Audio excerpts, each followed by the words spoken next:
Dr. Jung, we have been discussing in some detail some of the factors in the development of the personality of the individual, and you have very kindly elaborated for us on some of your fundamental concepts, such as the archetype and at least simply what it means, and certain types of archetypes such as the anima and the animus, and we try to show perhaps in our discussion some of the ways that your ideas may have differed from those of Dr. Freud. Now, another concept or idea that seems to be a very interesting one in your work, at least as I see it, is the term or concept persona. And of course, this seems to have a lot of relevance to the daily living of the individual. I wonder if you would mind telling us a little bit about how you construe this term persona. Well, this is a practical concept we need in elucidating people's relation. I noticed with my patients, particularly with people that are in public life, that they have a certain way of presenting themselves. For instance, take the doctor. He has a certain way. For instance, he has good bedside manners, and he behaves as one expects a doctor behaves. He may even identify himself with it and believe that he is what he appears to be. Yes. He must appear in a certain form, unless people don't believe that he is a doctor. And so when he's a professor, he's also supposed to behave in a certain way so that it is plausible that he is a professor, you know. So the persona is partially the result of the demands society has.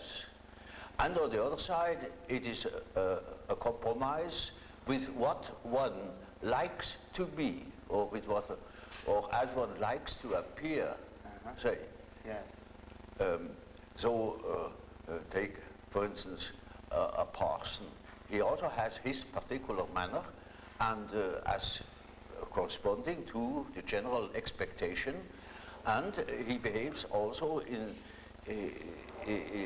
another way, combined with his persona that is forced upon him by society in such a way that also his fiction of himself, his idea about himself, is more or less portrayed or represented.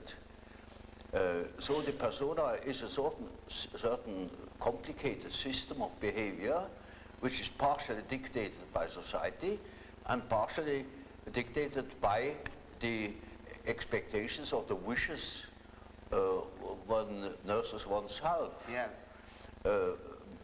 Now, this is not the real personality, in spite of the fact that people will assure you that that is all quite real and quite honest, yet it is not. Yes. Now, such a performance, or say, the performance of the persona is quite all right, as long as you know that you are not identical with the way in which you appear. Yes. But if you are unconscious of this fact, then you get into sometimes very disagreeable conflicts. Namely, people can't help noticing that at home, for instance, you are quite different from what you appear to be in public. Yes. And people who don't know it stumble over it in the end. They deny that they are like that, but they are like that. They are it. And then you don't know, now, which is the real man? Yes. Yes. Is he the man as he is at home or in intimate relations, or is he the man that appears in public? It is a question of Jekyll and Hyde. Yes. Often. Yes. It is such, occasionally there is such a difference that you would almost be able to speak of the double personality. Yes. And the more that is pronounced, the more people are neurotic. Yes. They get neurotic because they have two different ways. They contradict themselves all the time, And in as much as they are unconscious of themselves, they don't know it. They think they're all one. Everybody sees that they are two. Yes. And some know him only from one side, so others know him only from the other side. And then there are situations that clash, because the way you are creates certain situations with people in your relations, and these two situations don't chime in, they are just dissonances. Yes, yes. And the more that is the case, the more the people are neurotic. Yes. Actually, would you say that the individual may even have more than two personas? In other words, could he possibly... Oh, rarely. You know, rarely. we can't afford it very well to play more than two roles. But there are cases, for instance, where people have up to 5 different personalities. Yes. In cases of dissociation of personality, where, for instance, the one person, say, call it person A, doesn't know of the existence of the person B, but B knows of A. Yes. Or there may be a third personality, C, that doesn't know of the two others. Yes. You see, there are such cases in literature. Yes. They rare. are rare. Very the rare. ordinary case is just an ordinary dissociation of a personality. Yes. One calls that a systematic dissociation, Yes. in contradistinction to the chaotic or unsystematic dissociation you find in schizophrenia. Yes. Now, you distinguish between the term persona and the term ego. In other words, as you see them, they're two different things. Yes? Yes. Oh, Now, yes. what is the difference between the term ego, as you see it, and the term Well, persona? you see, the ego is supposed to be the representative of the real person. But as I say, for instance, in the case where B knows of A, but A doesn't know of B, Yes. in that case, one would say the ego is more on the side of C. Yes. Because the ego has a more complete knowledge, and Yes. A is a split-off personality. Yes. Now, you also use the term self. Yes. Now, the word self, then, would this have a different meaning than, say, ego or Oh, yes, persona? oh, quite, oh, yes. You see, when I say self, then you mustn't think of I myself, because that is only your empirical self, and Yes. that is covered by the term ego. Ego, yes. But when it is matter of the self, then it is matter of a personality that is more complete than the ego, because the ego is only consists of what you are conscious of. Yes, yes. Your awareness. Yeah, what you know to be yourself. For instance, in our example, B that knows A, and A doesn't know B, B is relatively in the position of the self. Yes. Namely, the self is on the one side the ego, on the other side the unconscious personality, which everybody is in the possession of everybody, not in the possession. Very often it is just the other way around, that the unconscious is in possession of consciousness. Yes, yes. But that is a different case. Now, you see, while I am talking, I'm conscious of what I say, Yes. I'm conscious of myself, yet only to a certain extent. Quite a lot of things happen. For instance, I make gestures. I'm not conscious of them. Yes. They happen unconsciously. You can see them. Yes. I may say or use words, and I can't remember at all having used those words, or even at the moment I'm not conscious of them. Yes. So any amount of unconscious things occur in my conscious condition. I'm never wholly conscious of myself. Yes. While I'm trying, for instance, to elaborate an argument, at the same time, there are unconscious processes that continue, perhaps a dream, which I had last night. Yes. Or a part of myself thinks of God knows what. Yes. Or of a trip I'm going to take, or of such and such people I have seen, or when I'm at writing a paper, I'm continuing writing that paper in my mind without knowing it. Yes. You can discover these things, say, in dreams, or if you are clever in immediate observation of an individual, then you see in the gestures or in the expression in the face that there is what one calls une arrière-pensée, Yes. something behind consciousness. Yes. So that you have finally the feeling, well, that man has something up his sleeve. Yes. And you can even ask him now, what are you really thinking of? You're thinking all the time something else, yet he's not conscious of it. Or he may be. There are, of course, great individual differences. There are individuals who have amazing knowledge of themselves, of the things that go on in themselves. But even those people wouldn't be capable of knowing what is going on in their unconscious. Yes. For instance, they are not conscious of the fact that while they live a conscious life, all the time a myth is played in the unconscious. A myth that extends over centuries. Yes. Namely, archetypal ideas, a stream of archetypal ideas that goes on through one individual, through the centuries. Yes. You see, it is like a continuous stream, Yes. and that comes then to the daylight in the great movements. Yes. Say in political movements or in spiritual movements. For instance, in the time before Reformation, people dreamt of the great change, and that's the reason why such great transformations could be predicted. Yes.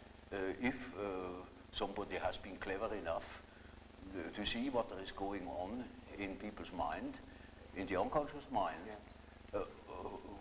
would be able to predict it. For instance, I have predicted the Nazi rising in Germany through the observation of my German patients. Yes. They had dreams in which the whole thing was anticipated. Yes. And with considerable detail. And I was already absolutely certain in the years before Hitler came, in the beginning of the, well, I could say the year 1919, I was sure that something was threatening in Germany, something very big and very catastrophic. And I only knew it through the observation of the unconscious. Of the unconscious. You see, there is something very particular in the different nations. And this is a peculiar fact that the archetype of the anima plays a very great role in Western literature, French and Anglo-Saxon, Yes. not in Germany. Yes.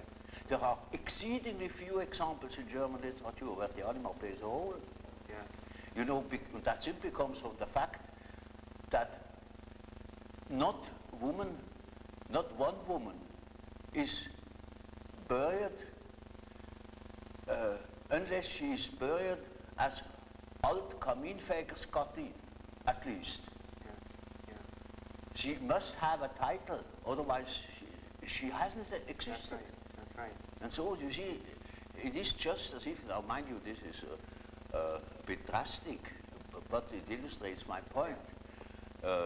In Germany, there are no women. There is Frau Doktor, Frau Professor, Frau Kommerzienrat, the grandmother, the mother-in-law, the grandfather, father, the son, the daughter, the sister. No woman. Yes. Yes, I see. La femme, La femme. ça n'existe pas. Doesn't exist. Well, it is the idea, you see. Now that is an enormous important fact, which shows that in the German mind there is going on a particular myth, something very particular. Yeah. And psychologists really should look out for these things. Yeah. But they prefer to think that I am a prophet. Yes. Ha! Now, just in the same context of journey, this is, of course, a very interesting and remarkable set of statements here. How would you look at Hitler in this light? Would you see him as a personification, a symbol of the Father? Oh, well, no. No. Not at all. I know. No, you see, I couldn't possibly explain that very complicated fact Hitler represents. It is too complicated, you know. He is a hero figure. Yes. And the hero figure is far more important than any fathers that have ever existed. I see. Much broader than No, he the was immediate not a father father at figure. all. Not at all. He was a hero Yes. in the German myth. Yes. And, mind you, a religious hero. He was a savior. Yes. Yes. He was meant to be a savior. That is why they put his photo upon the altars. Yes. Even. Yes. Or somebody declared on his tombstone that he is happy that his eyes have beheld Hitler, Yeah. and now he can die in peace. Oh, it's just the hero myth, you know. Yeah. Now, getting back to the idea of the self, and the self incorporates these unconscious factors. The self incorporates these unconscious The self factors. is merely a term that designates the whole personality, because the whole personality of man is indescribable. Yes. His consciousness can be described. His unconscious cannot Not be described, described. because the unconscious, as I must repeat myself, Yes. is always unconscious. Yes. And it is really unconscious, but really does not know it. Does not know about it. And so we don't know our unconscious personality. We have hints, we have certain ideas, but we don't know it really. Nobody can say where man ends. That is the beauty of it, you know. Yes. It's very interesting. Yes. The unconscious of man can reach God knows where. There we are going to make discoveries. Yes. Yes. Now, another set of ideas, which of course are very, very well known to the world, that of course you have originated, center around the terms introversion and extroversion. Yeah. And I know that you're aware of the fact that these terms have now become so widely known that the man on the street is using these terms constantly, describing his wife or his friends and so on and so forth. It's become probably the most used psychological concepts by the layman that we have. Oh, like the word complex. I have invented it too. That comes from their right. association experiments. Yes, that's right. Well, you see, this is simply practical, because there are certain people who definitely are more influenced by their surroundings than by their own intentions.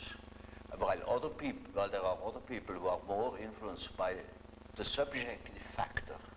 Now you see, the subjective factor, that's very characteristic, was understood by Freud as a sort of pathological autoerotism. Yes, yes. Now this is a mistake. You know, we have, the psyche has two conditions, two important conditions. The one is the environmental influence, yes. and the other is the given fact of the psyche as it is born.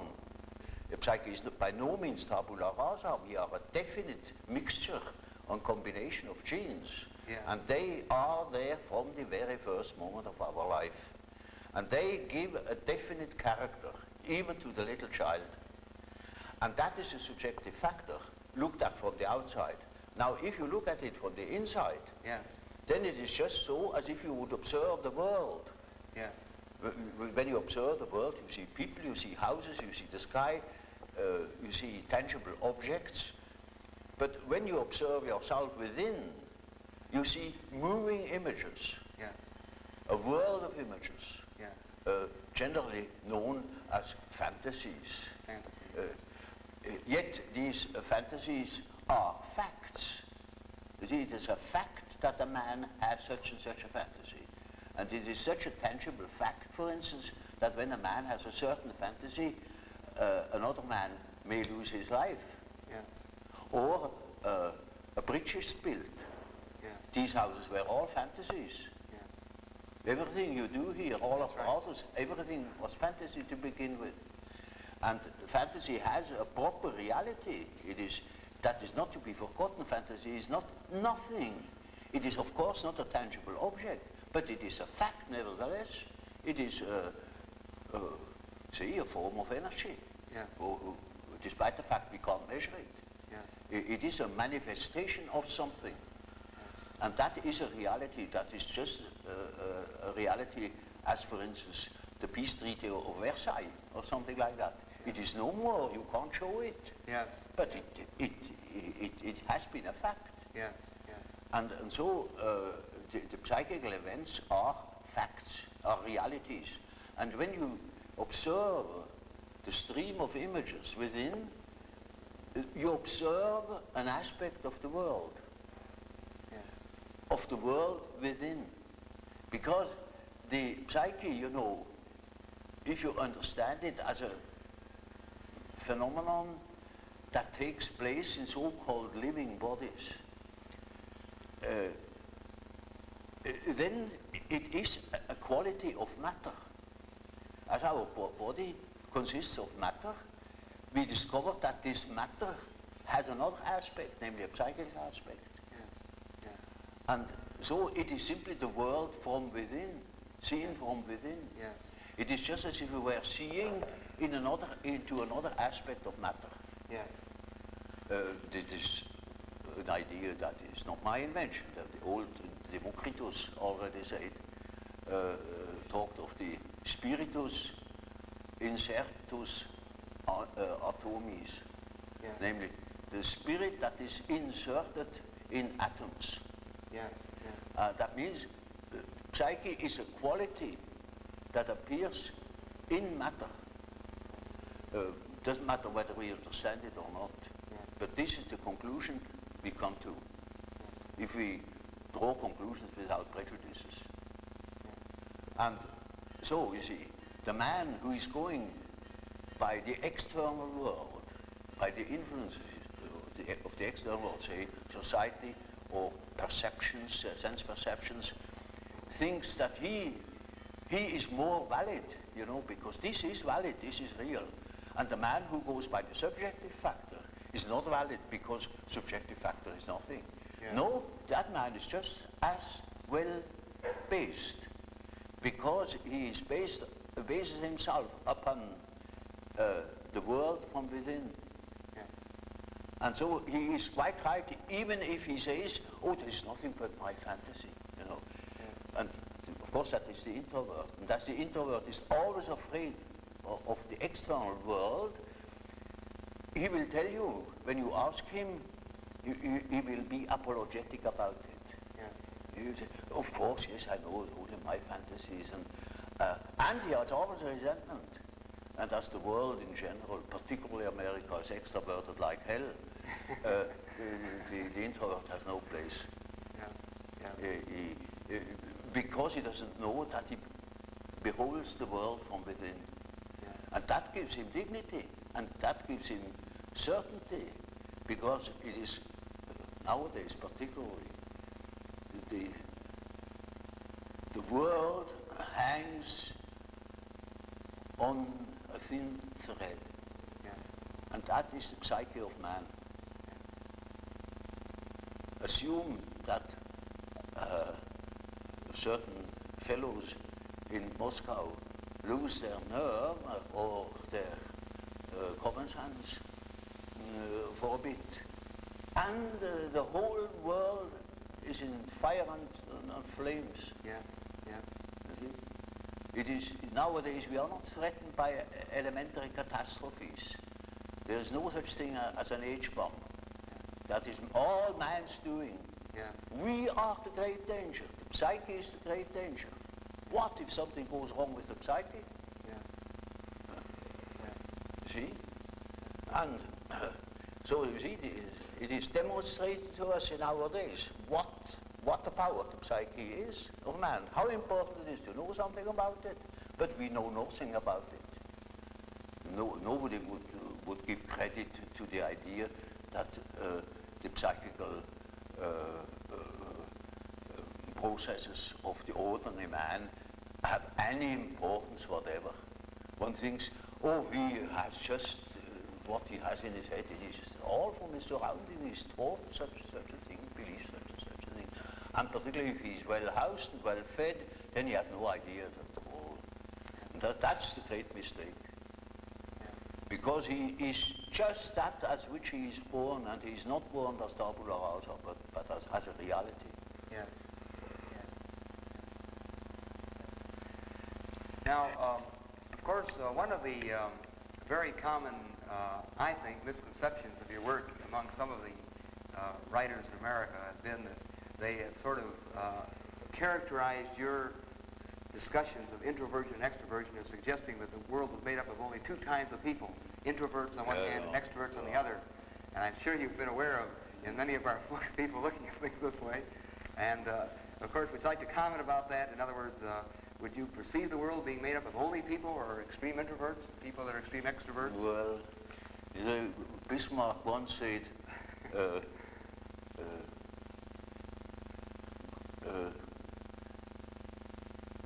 God may protect me against my friends. With my enemies, I can deal myself alone. You know, we know how people are. They catch a word, and then everything is schematized along that word. There is no such thing as a pure extrovert or a pure introvert. Yes. Such a man would be in the lunatic asylum. Those are only terms to designate a certain penchant, a certain tendency. For instance, the tendency to be more influenced by environmental influences or more influenced by the subjective factor. That's all. Yes. And you see, there are people who are very well balanced and are just as much influenced from within as they are from without, yes. or just as little. Yes. And so with all the finer classifications, you know, yes. they are only sort of point de repère, points for orientation. Certainly then, this whole matter of extremes, introversion and extroversion, as you say, it's sort of a schematic approach to sort of hang an idea on, an approach. Yeah. But it would be, as you say, ridiculous to say You that see, people... my whole scheme of typology is merely a sort of orientation. Namely, there is such a factor as introversion, there is such a factor as extroversion. The classification of individuals means nothing at all.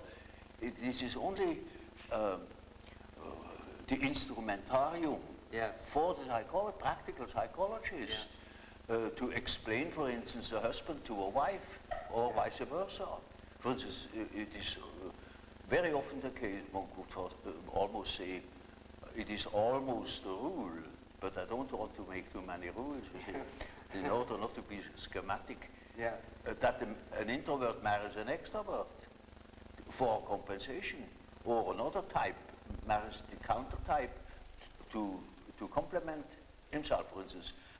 Well, Dr. Jung, of course, tied in with your typology and quotation marks of introversion and extroversion, we, of course, know of your concepts of thinking, feeling, sensation, and intuition. And, of course, it would be very interesting to hear some expansion of the meaning of these particular terms as related to the introvert-extrovert dichotomy. Well, there is quite a simple explanation of these terms, and it shows at the same time how I arrived at such a typology. Namely, sensation tells you that there is something. Thinking, roughly speaking, tells you what it is. Feeling tells you whether it is agreeable or not, to be accepted or not, accepted or rejected. Yes. And intuition, now there is a difficulty. Yes. You don't know ordinarily how intuition works. So when a man has a hunch, you can't tell exactly how he got at that hunch or where that hunch comes from. It is something funny about intuition. I will tell you a little story. I had two patients. The So the man was a sensation type, and the woman was an intuitive type. Of course, they felt attraction. And so they took a little boat and went out to the lake of Zurich.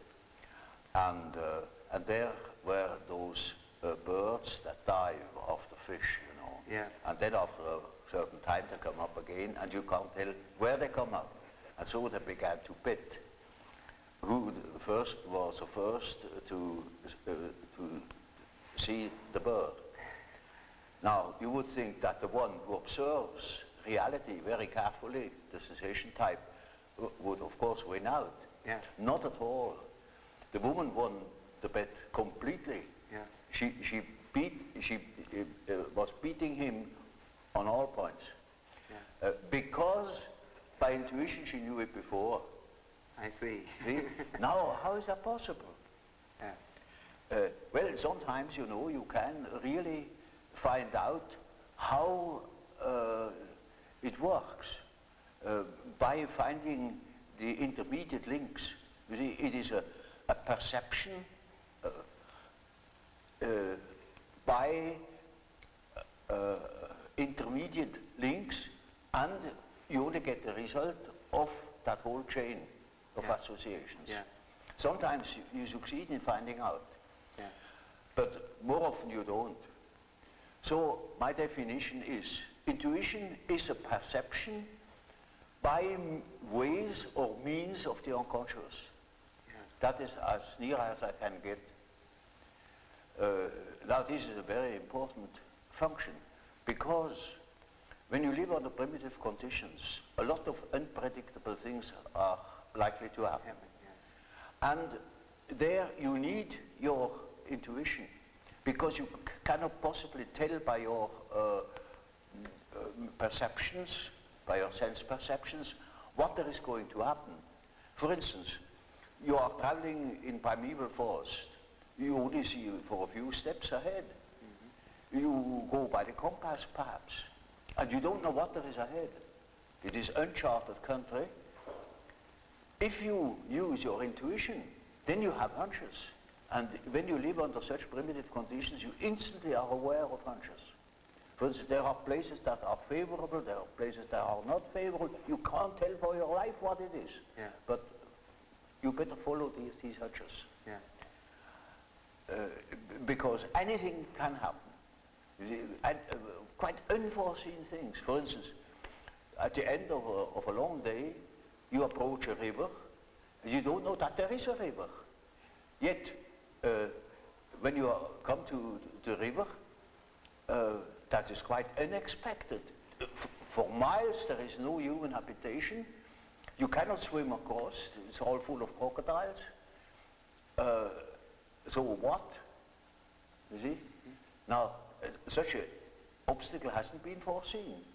But it may be that you have had a hunch, that you remained in the last likely spot, and that you wait for the following day, that you can build a raft or something of the sort, or look out for possibilities.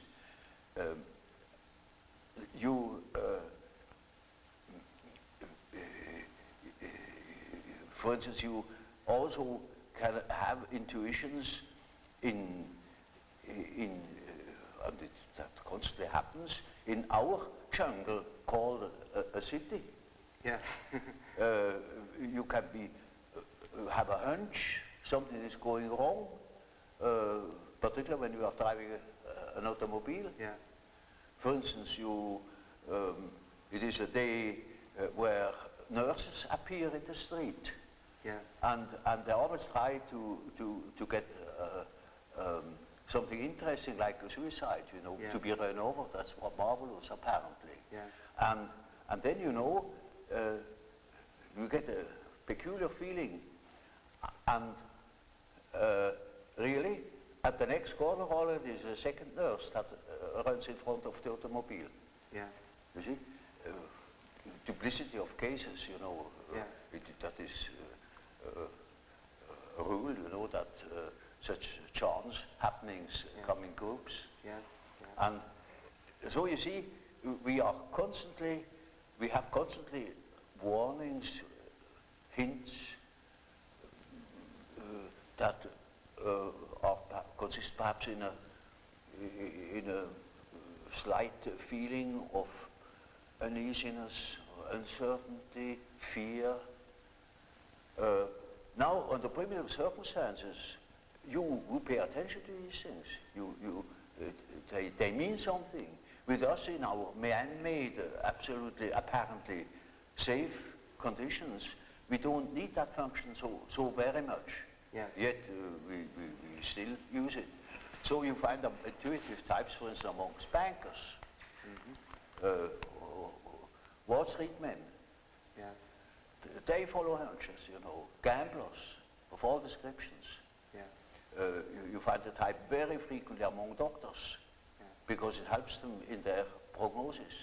Sometimes a case can look quite normal, as it were, and you don't foresee any complications. Yet, an inner voice tells you, now look out, here is something not quite all right, you know. Yes. You cannot tell why and how, but we have a lot of subliminal perceptions, you know, sense perceptions. And from those, we probably draw a good deal of our intuitions. But that is perception by the way of the unconscious. Yeah. And you can observe that with intuitive types. You see, intuitive types very often do not perceive by their eyes or by their ears.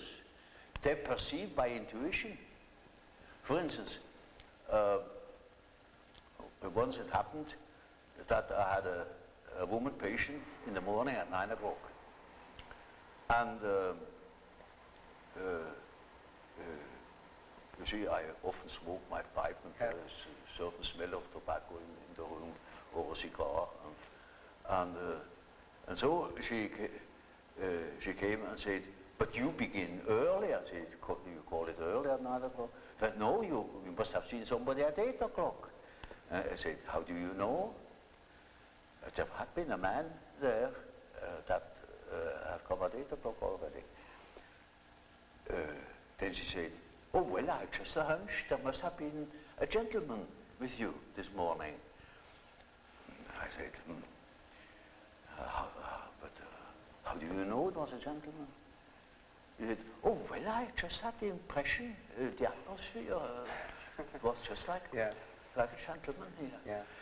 All the time, you know, the ashtray was under her nose, and there was a half-smoked cigar. Yes. But she wouldn't notice it. Yeah. So you see, the intuitive is the type that doesn't see the stumbling block before his feet, but he's rat for 10 miles. Yes. You make a distinction between an intuitive extrovert and an intuitive introvert. Yes. All these types can be on the extrovert or introverted line. For example, more specifically, what would be an example or a difference between an intuitive extrovert and an intuitive introvert? Well, you know, you have chosen a somewhat difficult case, you know, because one of the most difficult types is the intuitive introvert. Yeah, you know. yeah. The intuitive extrovert you find among hunters, bankers, gamblers. Yes. That is quite understandable. Yes. But the introvert the introverted variety is more difficult because he has intuitions as to the subjective factor, namely the inner world. Yes. And of course that is now very difficult to understand because what he sees are most uncommon things, and he doesn't like to talk of them. Yes. If he's not a fool, because he would spoil his own game by telling what he sees, because people won't understand it. Yes. For instance, once I had a patient, a young woman, about 27 or 8, and her first words were, when I had seated her, she said, you know, doctor, I come to you because I have a snake in my abdomen. I said, what? She said, yes, a snake, a black snake, coiled up right in the bottom of my abdomen. And I must have made a rather bewildered face at her. And she said, you know, I don't mean it literally, but I should say it was a snake. It was a snake. You see? Now, you see, our further conversation a little later was that she said, that was about in the middle of our treatment that only lasted for 10 consultations. She had foretold me, I come 10 times and then it's all right. I said, how do you know? Oh, I got a hunch, you see. Yeah. And really, about the 5th or 6th hour, she said, doctor, I must tell you, the snake has risen. It is now about here. Hunch. And then, on the 10th day, I said, now, this is our last hour. And do you feel cured? And she said, beaming, she said, you know, this morning, it came up and came out of my mouth, and the head was golden. And those were her last words. Now, you see, that same girl, when it comes to reality, she came to me because she couldn't hear the step of her feet anymore. Yes. Because she walked on air. Yes. Literally. Yes. She couldn't hear it, and that frightened her. And when she came to me, I asked her for her address. And then she said, oh, pension so-and-so. Well, it is not just called pension, but it is a sort of pension. And it is, I never had heard of it. Yes. And now, I'm curious, I never have heard of that place. Well, it's a very nice place, he said. Curious enough, there are only young girls there, very nice and very lively young girls. And they have a merry time. I often wish they would invite me to their merry evenings. And I said, but they amuse themselves all alone. I said, oh no, there are plenty of young gentlemen coming in, and they have a beautiful time, but they never invite me. It turned out that it was a private brother. Yes. And she was a perfectly decent girl, you know, of a very good family, not from here. She had found that place, I don't know how. And she was utterly unaware that those were all prostitutes. I said, for heaven's sake, you fell into a very dark place. You hastened to get out of it. You see, that was her sensation. Yeah. You see, she didn't see reality, Yeah. but she had hunches like anything, and they came off. Yeah. Now, you see, such a person cannot possibly speak of her experiences. Yes. Because everybody would think she's absolutely crazy. Yes. I myself was quite shocked when I thought, for heaven's sake, is that case a schizophrenia? Yes. Yes. Because you don't hear that kind of speech. Right. But she assumed that the old man, of course, knows everything, and he even does understands such kind of language. Yeah. So you see, if when the intuitive, the introverted intuitive would speak what he really perceives, then practically nobody would understand it. He would be misunderstood. And so they learn to keep things to themselves. And you hardly ever hear them talking of these things. That is a great disadvantage. But it is an enormous advantage in another way. Not to speak of the experience they gather in that respect, but also in human relations. For instance, they come into the presence of somebody they don't know, and suddenly they have inner images.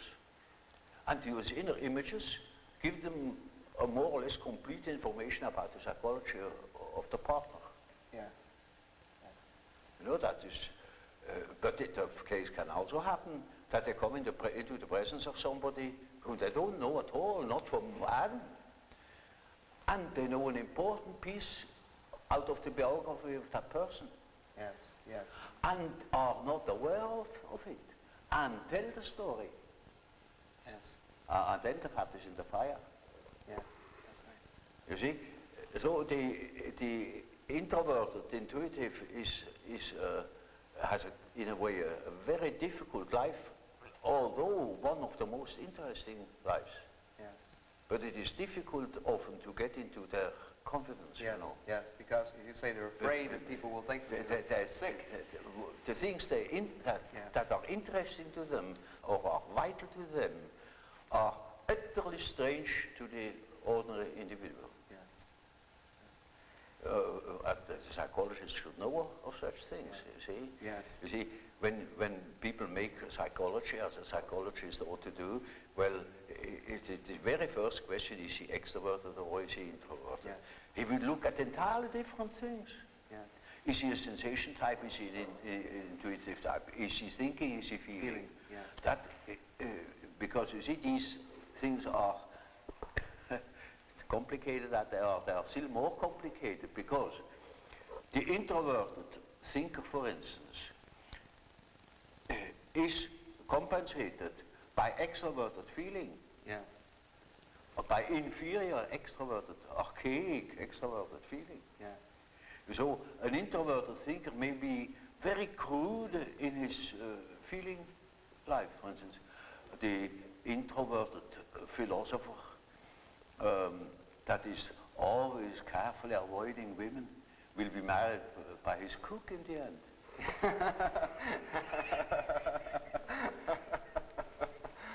Yes.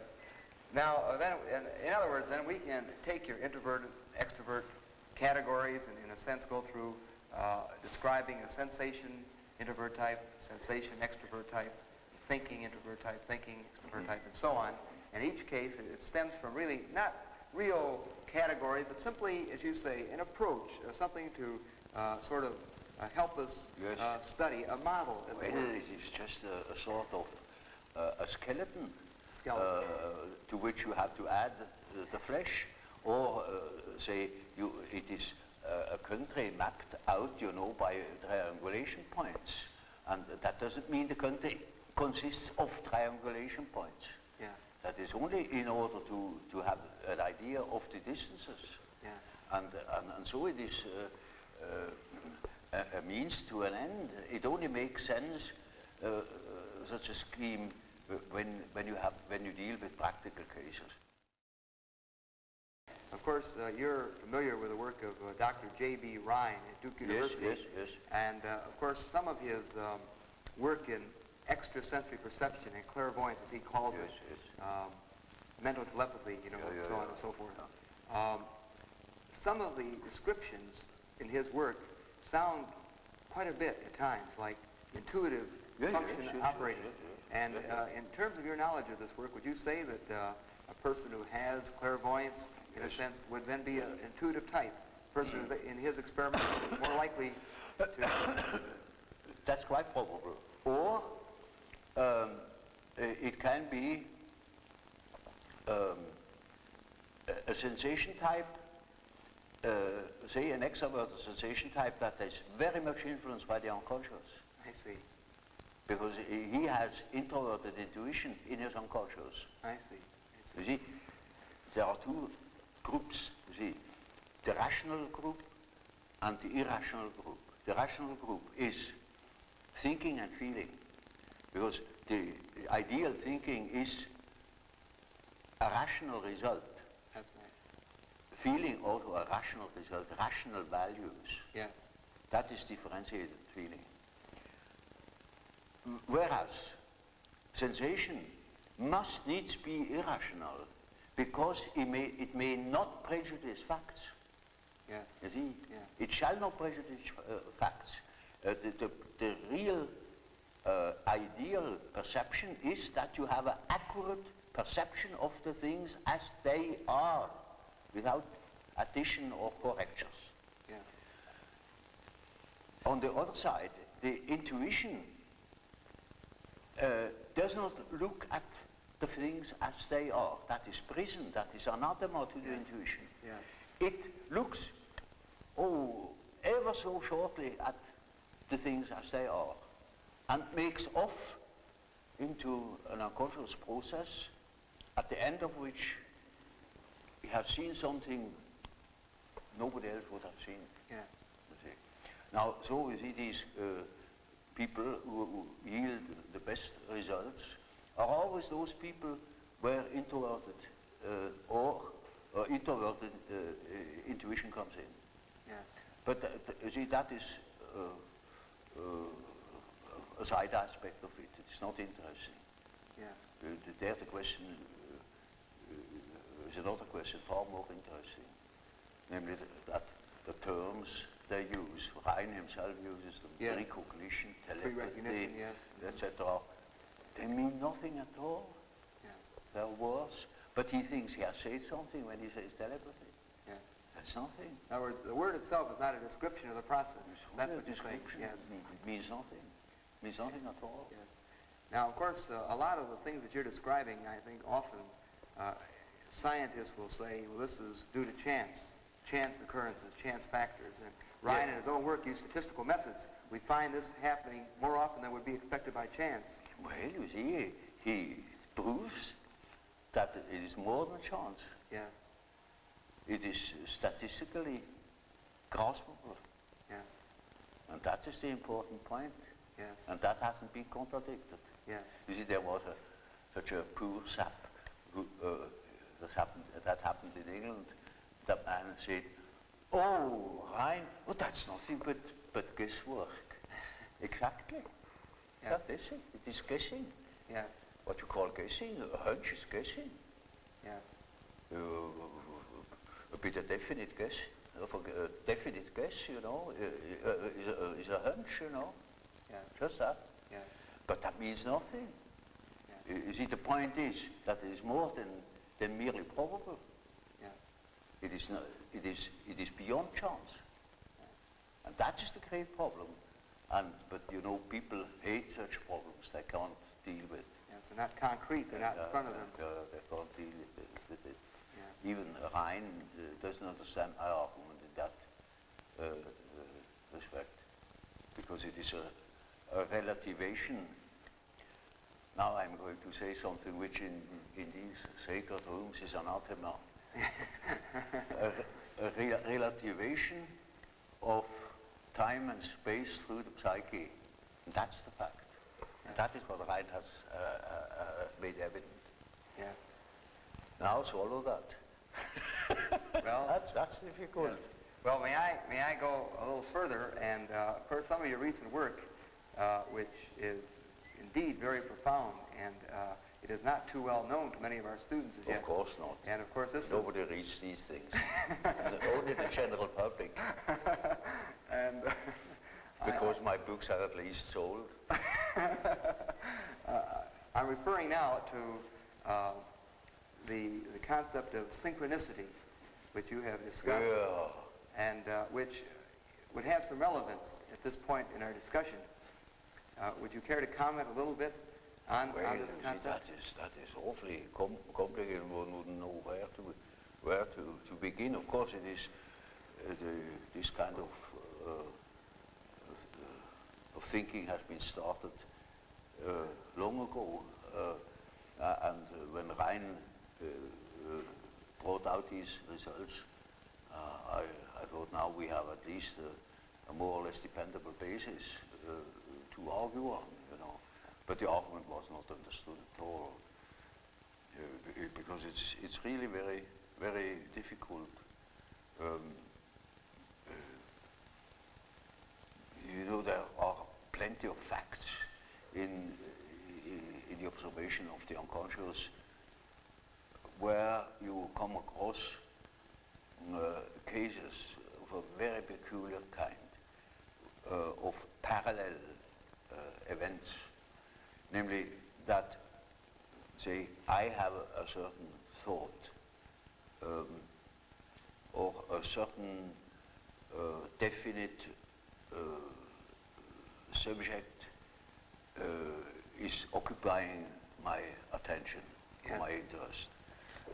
At the same time, something else, quite independently, happens that portrays just that thought. Yes. Now, this is utter nonsense, you know, looked at from a causal point of view. That it is not nonsense is made evident by the results of Rein's experiments. There is a probability, it is something more than chance, that such a case occurs. Now I never made statistical experiments to except one in the way of Rein. I have made one for another purpose. But I have come across quite a number of cases where it was most astounding to find that two causal chains happened at the same time, but independent upon each other, so that you could say they have nothing to do with each other. Yeah. Of course, it's quite clear. For instance, just so I speak of a red car, and at that moment a red car comes here, you see. Yes. Now, I hadn't seen it. It was impossible because it was behind the building. In this moment, the red car appears. Now, this is, one says, oh, that's mere chance. Rein's experiment proves that these cases are not mere chances. Of course,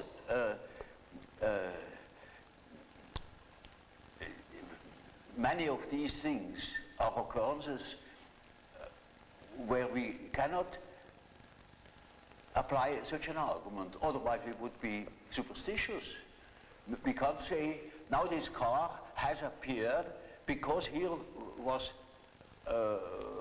some remarks have been made about the red car. Yes. It's not cause and effect. Oh, this is a miracle that the red car appears. It is not, it is chance, just chance. But these chances happen more often than chance allows. Yes. And that shows that there is something behind it. Yes. So you see, Rein has a whole institute, and with many co-workers, and has the means. We have no means here, you know, and I had no means to make such experiments. Otherwise, I probably would have done them. But this just was physically impossible. So I had to content myself with the observation of facts. I began an examination of the human attitudes, namely how our consciousness functions. I couldn't help seeing, for instance, the difference between Freud and Adler. Typical difference. The one assumes that the things evolve along the line of the sex instinct. The other assumes that things evolve along the line of power drive. And there I was in between the two, but I could see the justification of Freud's view. I could also see the same for Adler. And I knew that there are plenty of other ways in which things could be envisaged.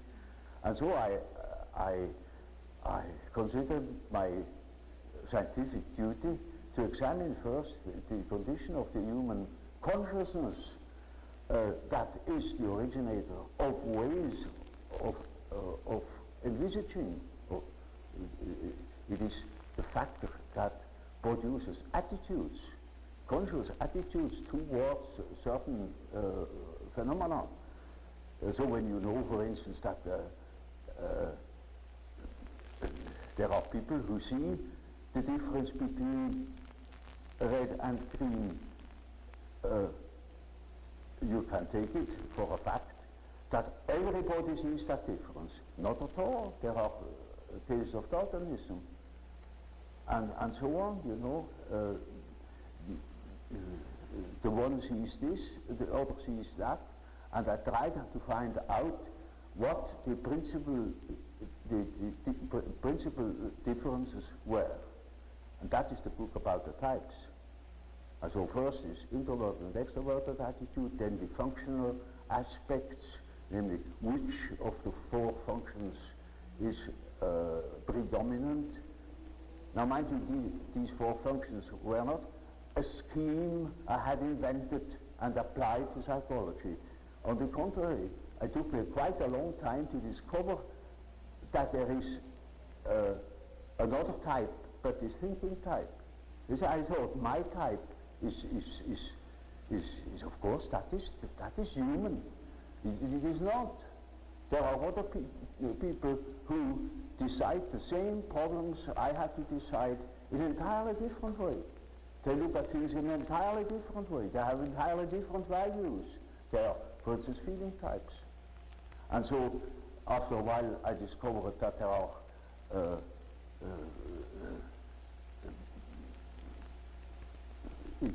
intuitive types. They gave me much trouble. It took me over a year to become somewhat clear about the existence of intuitive types. And the last and the most unexpected was the sensation type. And only later on I saw that those are naturally the four aspects of conscious orientation. You can increase the number of principles, but I found the most simple way is the way I told you. Yes.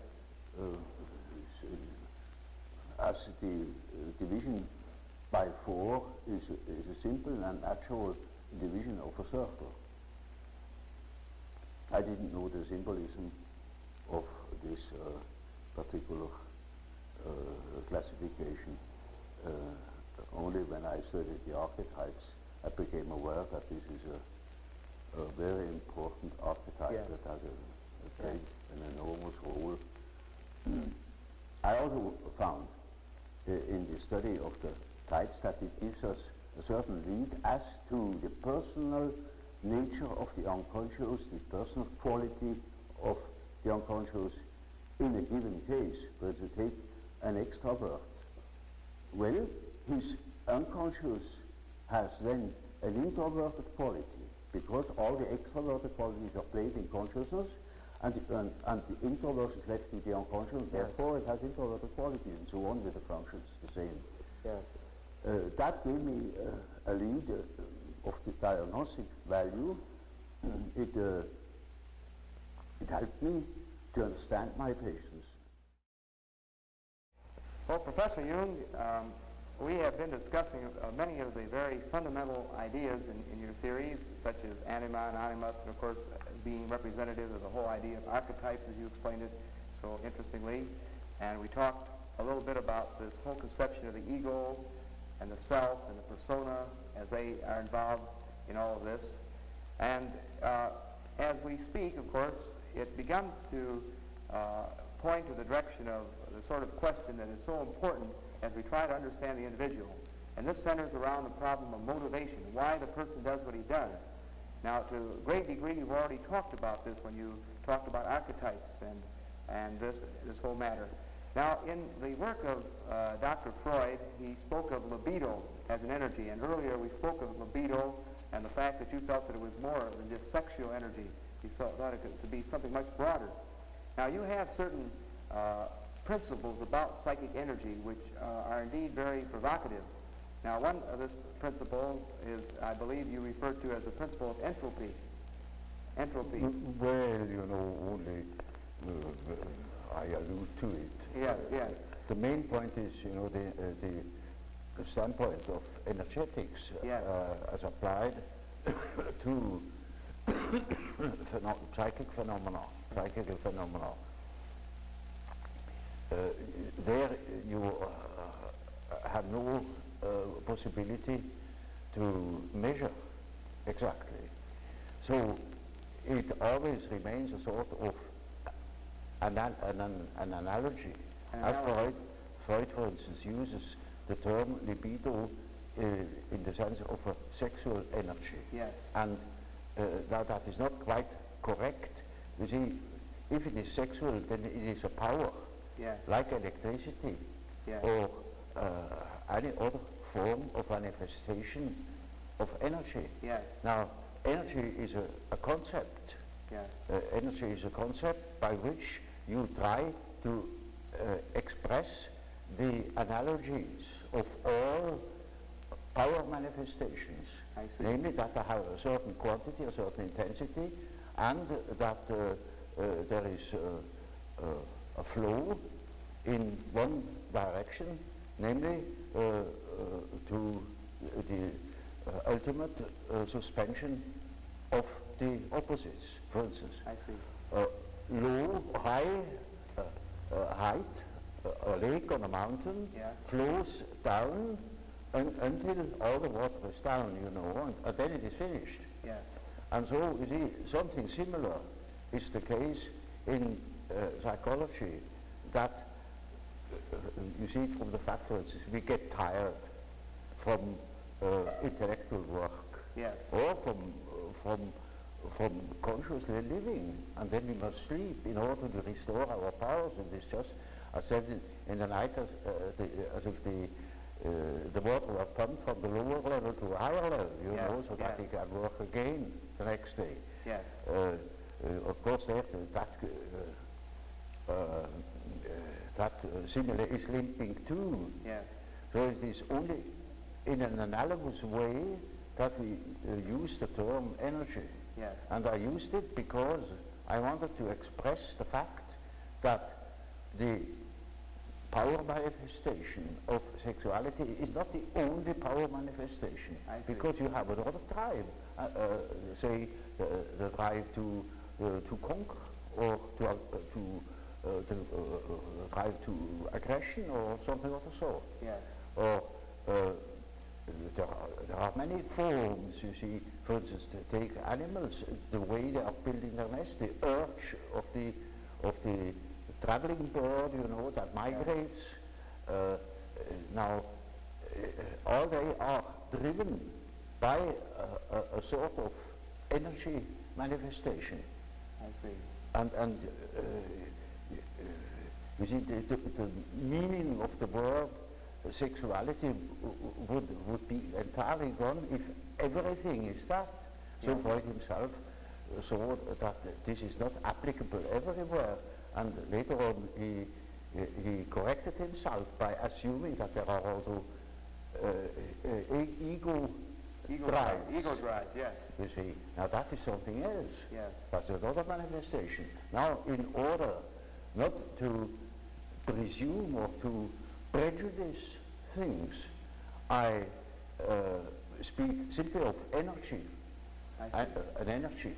It is a quantity of energy that can manifest via sexuality or via any other instinct. Any other type of drive, yes. Yes. And that is the main feature, not the existence of one single power. I see. Because that is not warrantable. Yes. Now, another thing about motivation, or the condition which arouse and direct and sustain the individual, there seems to be two views that we find in much of our psychology in America today. Now, one is might be called an historical view, where we try to look in the history and development of the individual for answers to why he is doing certain things at the moment. Yes. Then we have another view, which was postulated and discussed by Dr. Kurt Lewin, Dr. Kurt Lewin, which is sort of a field theory. He thinks that the history, the past, is not important motivation, but all conditions which affect the individual at that moment. We can predict behavior by knowing all the conditions of that moment, but we don't have to go back to the past to understand why the person does what he does. Now, would you think that this present field idea of Dr. Lewin has any virtue? Does it make any sense? Obviously, you see, I always insist that even chronic neurosis has its true cause in the moment. In the moment. Now. The neurosis is made every day by the wrong attitude the individual has. But that wrong attitude is a historical fact that needs to be explained historically by things that have happened in the past. Yes. But that is one-sided too, because the all psychological facts are oriented not only to a cause but also to a certain goal. Goal, yes. You see, they are in a way teleological. Yes. Namely, they serve a certain purpose. Yes. And so, a wrong attitude can have originated in a certain way long ago. Yes. But it wouldn't exist today anymore if there were not immediate causes and immediate purposes that keep it alive today. Yes. Yes, I see. So a neurosis can be finished suddenly on a certain day, despite of all causes. Yes. One has observed in the beginning of the war, cases of compulsion neurosis that have lasted for many years, Yes. suddenly were cured. Yes. Yes. Because they got into an entirely new condition. It is like a shock. You see that with shock. Even the schizophrenia can be vastly improved by a shock. Yes. Yes. Because that's a new condition. It is a very shocking thing that shocks them out of their habitual attitude, and then they are no more in it, and then the whole thing collapses, the whole system that has been built up for years. Yes. So in therapy, in working with a patient, you would not say that it's absolutely imperative to have to more or less reformulate all of his past life in order to help him with his present neurosis. You feel that you could deal with him at the moment with his problem as it is at this time. It is not necessary to go back and probe into things that happened to him during his first, second, and third year of life. You see, there is no system about it in therapy. Yes. In therapy, you treat the patient as he is in the present moment, irrespective of causes and such things. That is all more or less theoretical. Yes. There are cases who know just as much about their own neurosis as I know about it, in a way. Yes. In such cases, I can start right away with posing the problem. For instance, there is a case, a professor of philosophy, and he imagines that he has cancer. Yes. He shows me several dozen X-ray plates that prove that there is no cancer. Yes. He says, of course I have no cancer, but nevertheless I'm afraid I could have one. You see, I have consulted so many surgeons, and they all assure me there is none, and I know there is none, but I might have one, you see, and that's enough. Yeah. Now, you see, such a case can stop from one moment to the other. Yeah. He simply stops thinking such a foolish thing. I see. I see. But that is exactly what he cannot do. Yes.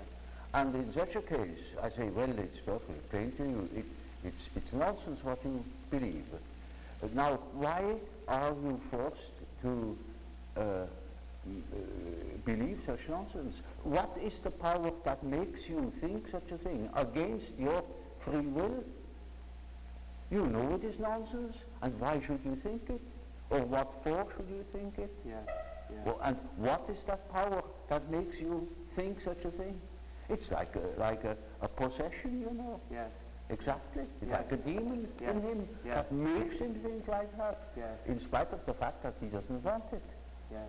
You see, then we have the problem. That is the problem for an intellectual man. And then I say, now, you see, you don't know, you have no answer. Yes. I have no answer. Yes.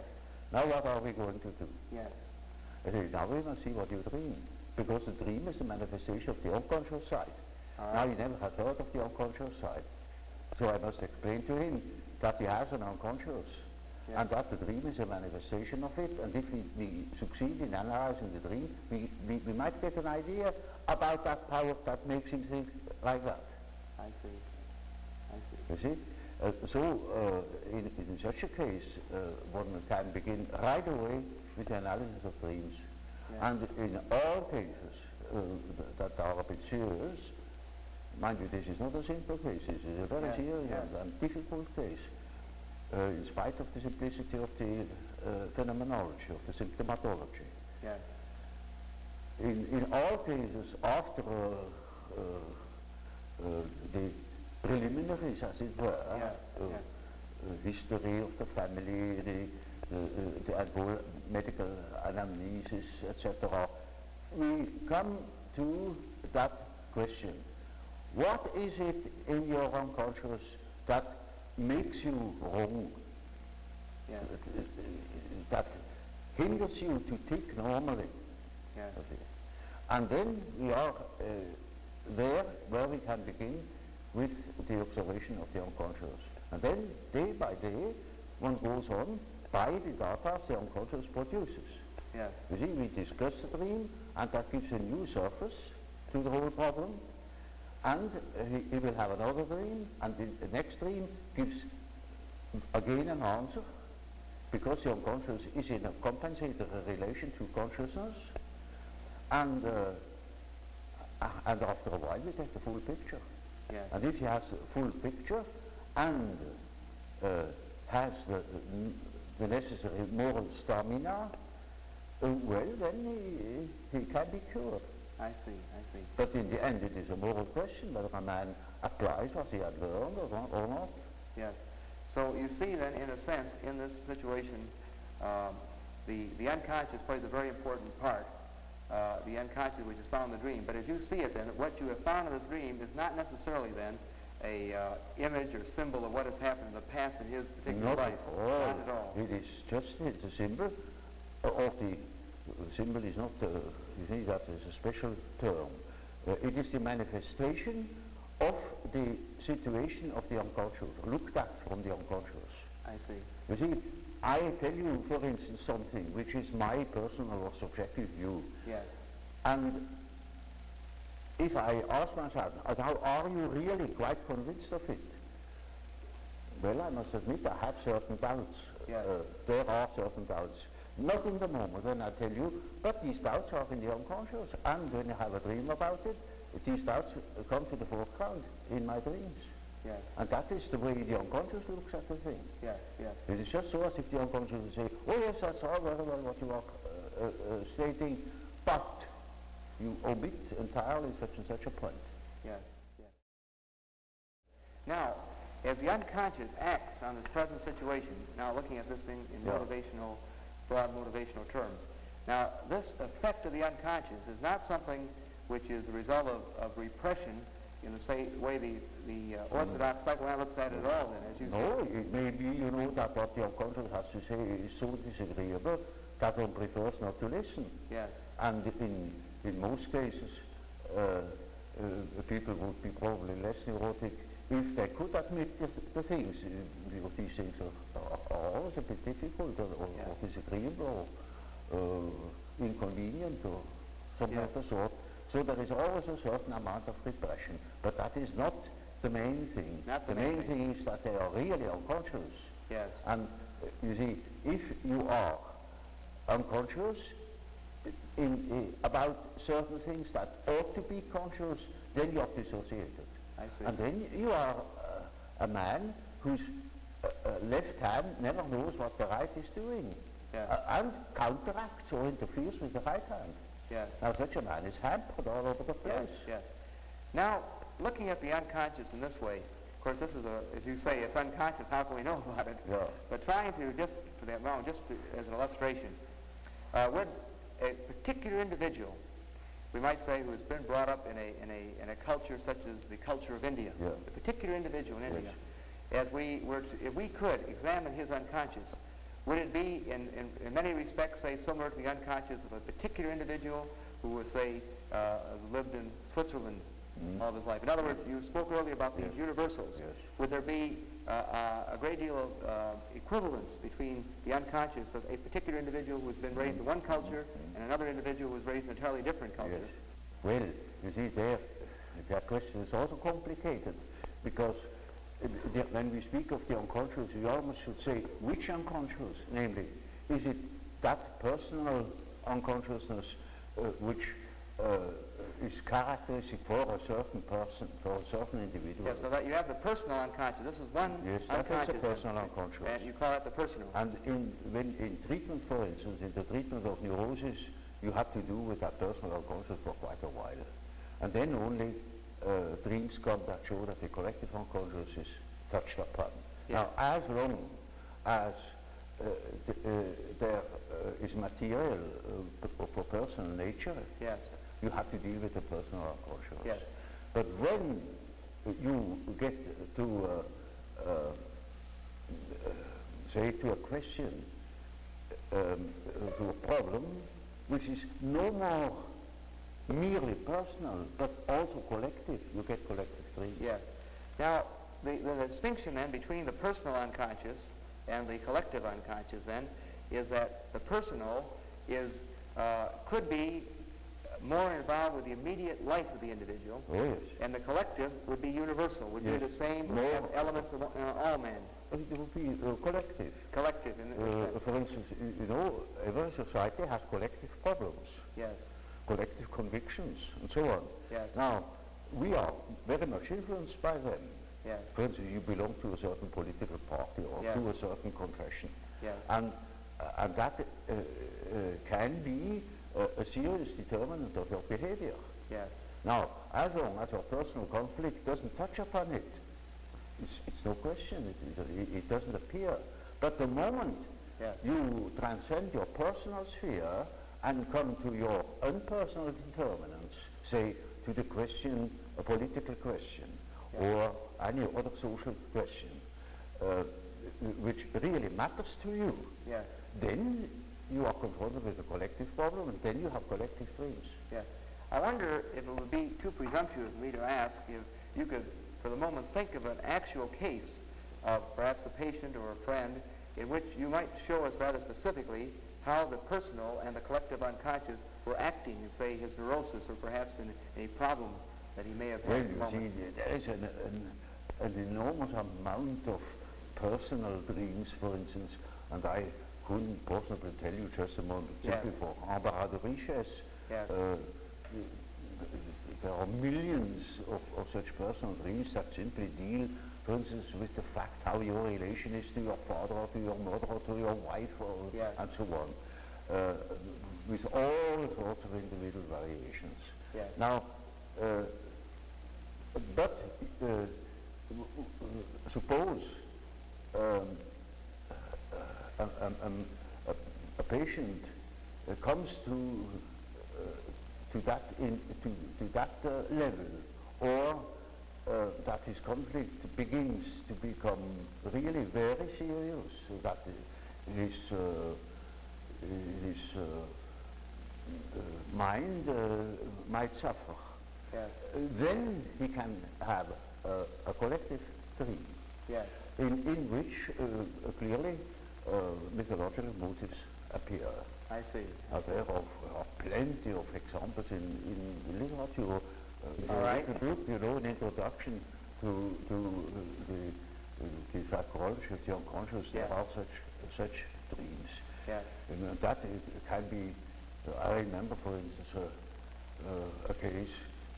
Was a very learned man and very rational. Yes.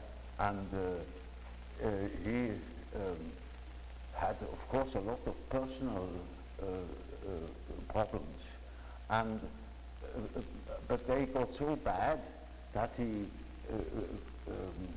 got into very disagreeable relations to his whole surroundings. Yes. He was, for instance, a member of a society, and he got into a brawl with the people of that society, you know. Yes. And it was very quite shocking. Yes. Now, he started with collective dreams. Yes. Suddenly he dreamt of things he had never thought of in his life before. Yes. Mythological motives, and he thought he was crazy. Yes. Because he couldn't understand it at all. Just as if the whole world was transformed. Now that is what you see in cases of schizophrenia. Yeah.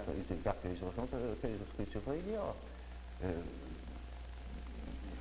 As examples, you can take any of these collective dreams I published. Yes. There are plenty. For the moment, I cannot remember a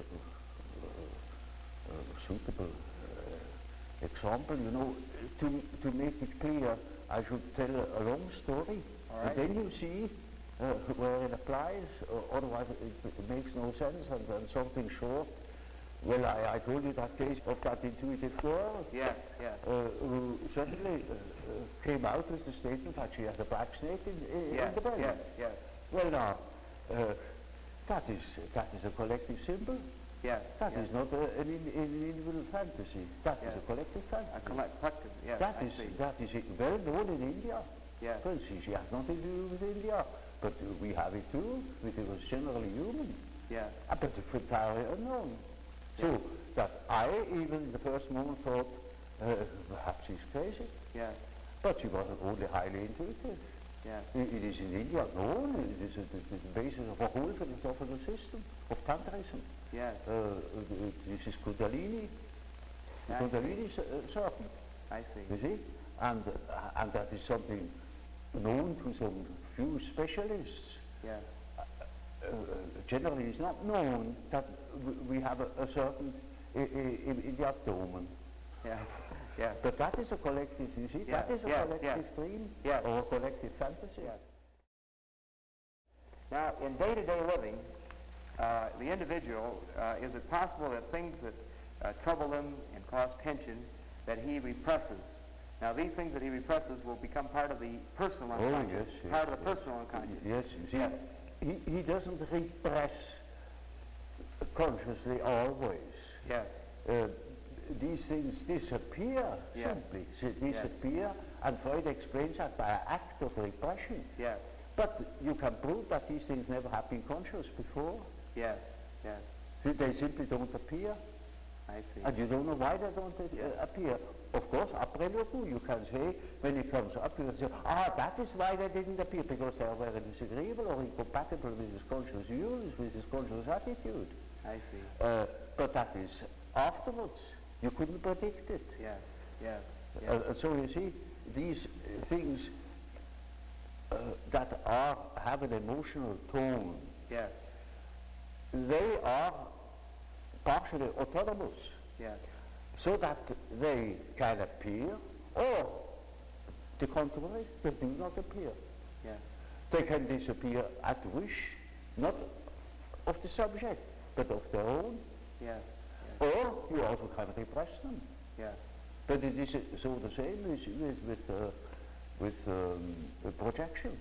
For instance, people say one makes projections. Yes. It's nonsense. One doesn't make them. One finds them. Yes. That are already there, because the unconscious is here not conscious, but there it is conscious. Yes. In my brother. Yes. I see the beam of my eye as a splinter in my brother's eye. I see. You see? I see. I see. And that is right there, because I am unconscious of the beam in my eye. I see. I see. You see, the projections are not made, and so these disappearances or these so-called repressions are just like projections. They, instead of being projected into somebody or into something outside, they are introjected. They are already unconscious. Already unconscious. I see. But you are not the one that is doing it. I see. I see. There are cases, sure, but I should say the majority of cases are no repressions. Yes. That was my first point of litigation with Freud. Yes. Yes. I saw in the association experiment that certain complexes are quite certainly not repressed. They simply won't appear. Yes. Yes. Yes. Because you see, the unconscious is real. Yes. It is an entity. It works by itself. It is autonomous. Yes, I see.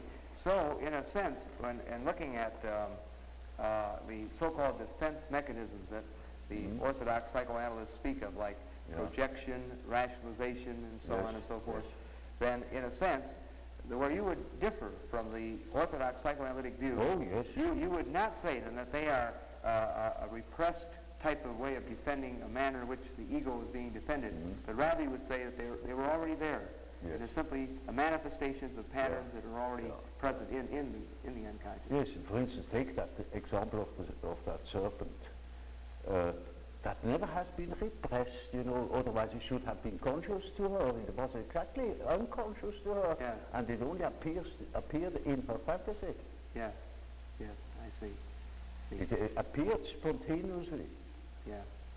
She didn't know how she came to it. Yes. She said, well, I just saw it. Yes.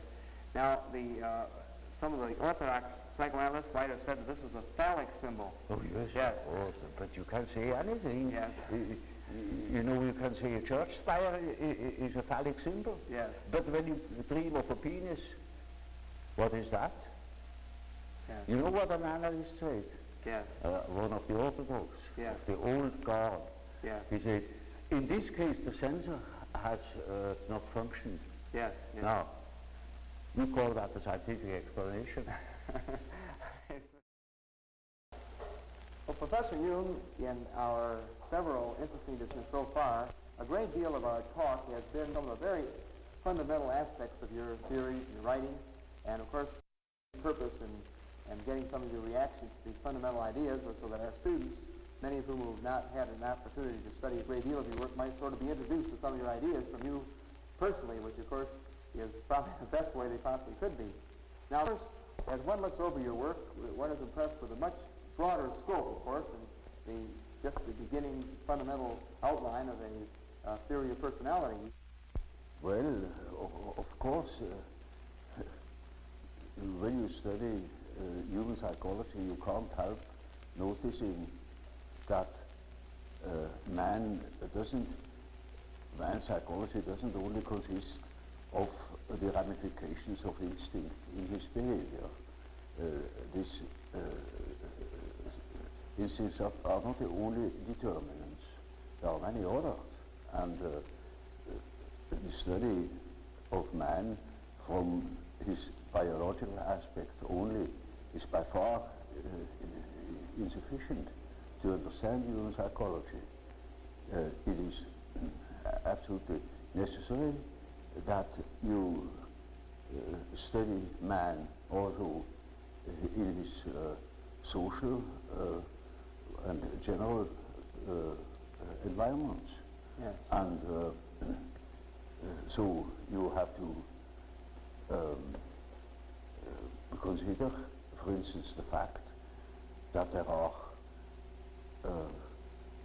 different kinds of society, different kinds of nations, different traditions, and to that purpose it is absolutely necessary that one treats the problem of the human psyche from many standpoints, and each is a most considerable task, naturally. Thus, when I, after my association experiments, when I realized that there is obviously an unconscious, the question arose, now what is this unconscious? Does it consist merely of rests, of remnants of conscious activities, or are there things that are practically forever unconscious? In other words, is the unconscious a factor in itself? And I soon came to the conclusion that the unconscious must be a factor in itself, because I observed time and again that, for instance, people's dreams or schizophrenic patients' delusions and fantasies contain the motives which they couldn't possibly have acquired in our surroundings. This depends upon the fact that the child is not born tabula rasa, but it is a definite mixture of or combination of genes, and the gene, although the genes seem to contain chiefly dynamic factors, arrangeurs of a certain behavior, they have a tremendous importance also for the arrangement of the psyche. The psyche too, inasmuch as it appears naturally. Before it appears you cannot study it, but inasmuch as it appears, it has certain qualities, it has a certain character, and that needs must depend upon the elements born in the child. So factors determining human behavior are born with the child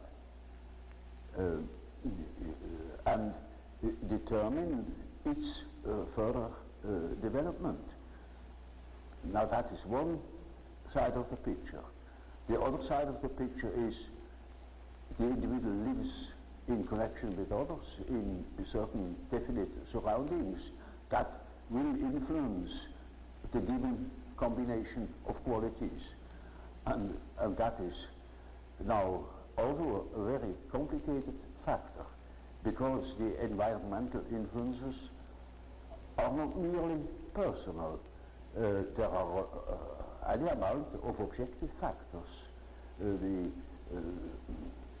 general social conditions, laws, convictions, ways of looking at things, of dealing with things. Now, these things are not of an arbitrary character. They are historical. There are historical reasons why things are as they are. And as there are historical reasons for the qualities of the psyche that is born, there is such a thing as the history of man's evolution in the past eons. And that shows that a real understanding of the psyche must consist in the elucidation of the history of the human race, history of the mind, for instance, as of the biological, exactly as the biological data. So when I wrote my first book concerning the psychology of the unconscious, I already had formed a certain idea of the nature of the unconscious. To me it was then a living remnant of the original history of man, living in his surroundings. A very complicated picture. Of course, you brought up many very interesting and provocative ideas here, as you have, of course, in your many thousands of pages of writing and written work. And, of course, running through all your work, there are many of these ideas, and the personal unconscious, the race unconscious, the self, the ego, the persona, the energy principles, such as we mentioned, entropy and equivalence and so on, in a sense, the first and second law of thermodynamics, I believe, as you suggest or allude to. And now, in trying to look at the whole person, of course, one is struck that you are trying hard to look at the whole person, that you don't want to look at these little parts of this person, but feel there's sort of a total future realization of the whole that may be very important. That you talk, for example, about a process of individuation, how this whole person emerges, if I'm not mistaken. Would you like to comment a little bit upon this process of individuation, this process, how all these factors move toward a whole, a totality? Well, you know, that's something quite simple. Take an acorn. Yes. Put it into the ground, it grows, and it becomes an oak.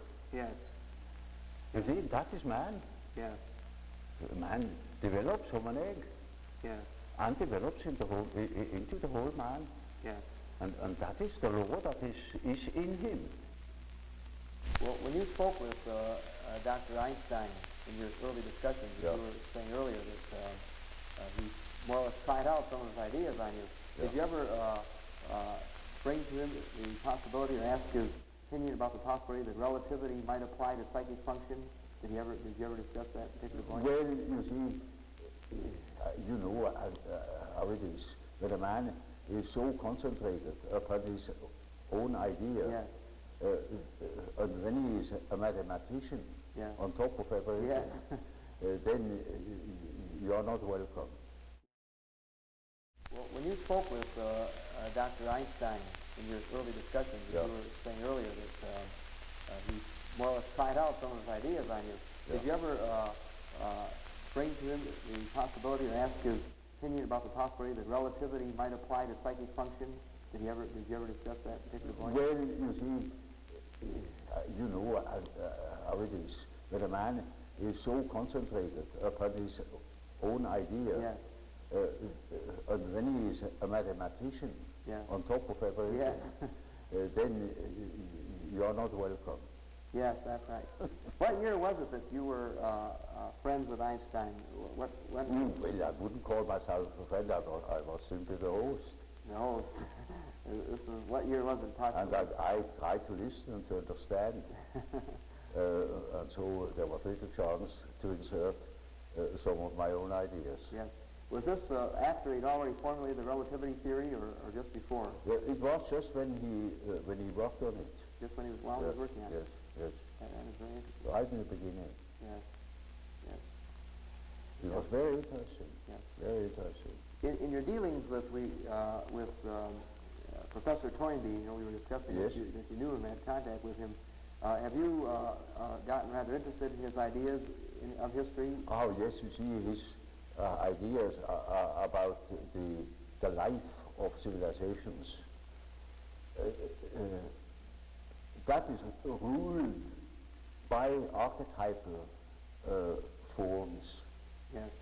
And Toynbee has seen that what I mean by the historical function of archetypal developments. I see. See, that is a mighty important determinant of human behavior that lasts for centuries or for thousands of years and expresses itself in symbols. Yes. Yes. Sometimes symbols you would think nothing of it. For instance, you know that the Russia, the Soviet republics, have that symbol of the red star. Yes. Now, it's a five-ray red star. Yes. America has the five-ray white star. Yes. They are enemies. Yes. They can't come together. Now, in the Middle Ages, for about at least 2,000 years, the red and the white is the couple. I see. That is ultimately destined to marry each other. Yes, I see. It's very, very interesting. You see? Very interesting, yes. And so, America is a sort of matriarchy in as much as most of the money is in the hands of women. Yeah, that's right. And Russia is the land of the little father. Yes. You see, that's a patriarchy. Yes, very, very interesting. And so it is father and mother, you know. The white woman, in Middle East they call it the white woman, the femina candida, and the servus rubeus, the red slave. I see, yes. Now, so it was going to happen. The two lovers that quarrel with each other. Yeah. I was about to ask you a little bit about what seems to be a very fundamental part of your writing and your ideas, and it's encased in the term mandala. Now this seems to be sort of an ultimate realization, a direction, and I would certainly be most interested in hearing your observations on this idea. Well, mandala is just one typical archetypal form. Yes. It is what they call in alchemy the quadratura circuli, yes. the square in the circle, yes. or the circle in the square. Yes. And it is an age-old symbol. Yes. That goes right back in the prehistory of man, yes. and is all over the earth. Yes. And it either expresses the deity or the self. Yes. And these two terms are psychologically very much related. Yes. Which doesn't mean that I believe that God is a self or that the self is God. I see. I make that statement that yes. there is a psychological relation. Yes. And that can be, have plenty of evidence for it. Yes. And it is a very important archetype. It's the archetype of an inner order. I see. And it is always used in that sense, either to make the arrangement of the many aspects of the universe, a world scheme, or a scheme of our psyche. Yeah. And it expresses the fact that there is a center and a periphery. Yeah. And it tries to embrace the whole. It's a symbol of wholeness. Wholeness. So you see, in a moment where, say, during a treatment, when there is great disorder and chaos in a man's mind, yes. Then this symbol can appear as in the form of a mandala in a dream, or when he makes imaginary fantastical drawings or yes. something of the sort. There it spontaneously appears as a compensatory archetype, bringing order, showing the possibility of order. So sort of direction, a goal. Centeredness. Yes. Centeredness. Centeredness, yes. And it means a center which is not coincident with the ego, but with the wholeness. It is wholeness. It is our wholeness, which I call the self. Yes. Self is the term for wholeness. Yes. And I am not whole in my ego. My ego is a fragment yes, of my personality. Total self, yes. So you see that the center of a mandala is not the ego, it is the whole personality. The whole self. The center of the whole personality. Yes. And it plays a very great role in the East, for instance. But in the Middle Ages equally. Yes.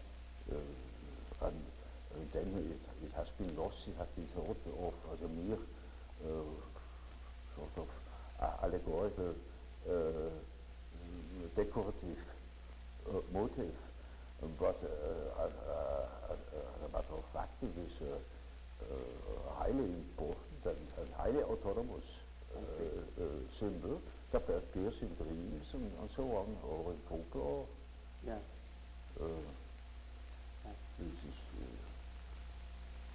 This is, one could easily say, the main archetype. Yes. Yes. Now, in speaking of this totality, which you say is sort of unified in the self, and of course, as you suggested here, that the mandala is this very important archetype symbolizing this balance, I believe, as you yes. alluded to here. Yes. Of course, sometimes we try in psychology to start from whatever totality does exist in the individual and try to sort of look into underlying motivation, and we have recently used a great deal of certain types of testing that we call projective tests. And as you've already suggested, and we all know, of course, very well, that you certainly played a major role in developing this point of view with your word association method.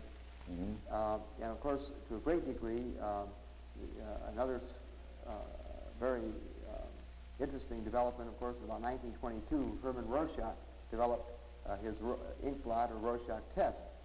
Now, first of all, to even talk a little bit more about word association work, we talked a little bit about it already. We've heard your comments on it.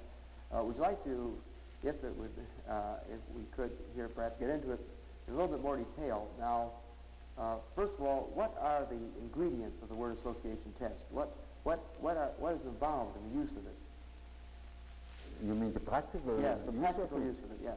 Oh well, you see, in the beginning, when I was a young man, of course, I was completely disoriented with patients.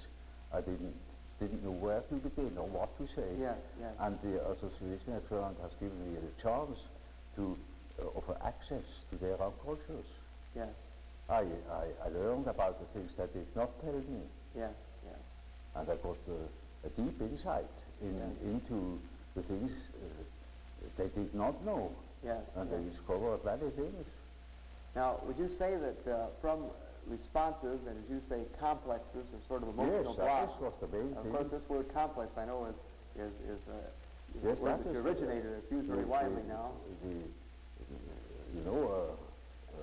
The gefühlsbetonte Komplex, that is, was my term. Yes, yes.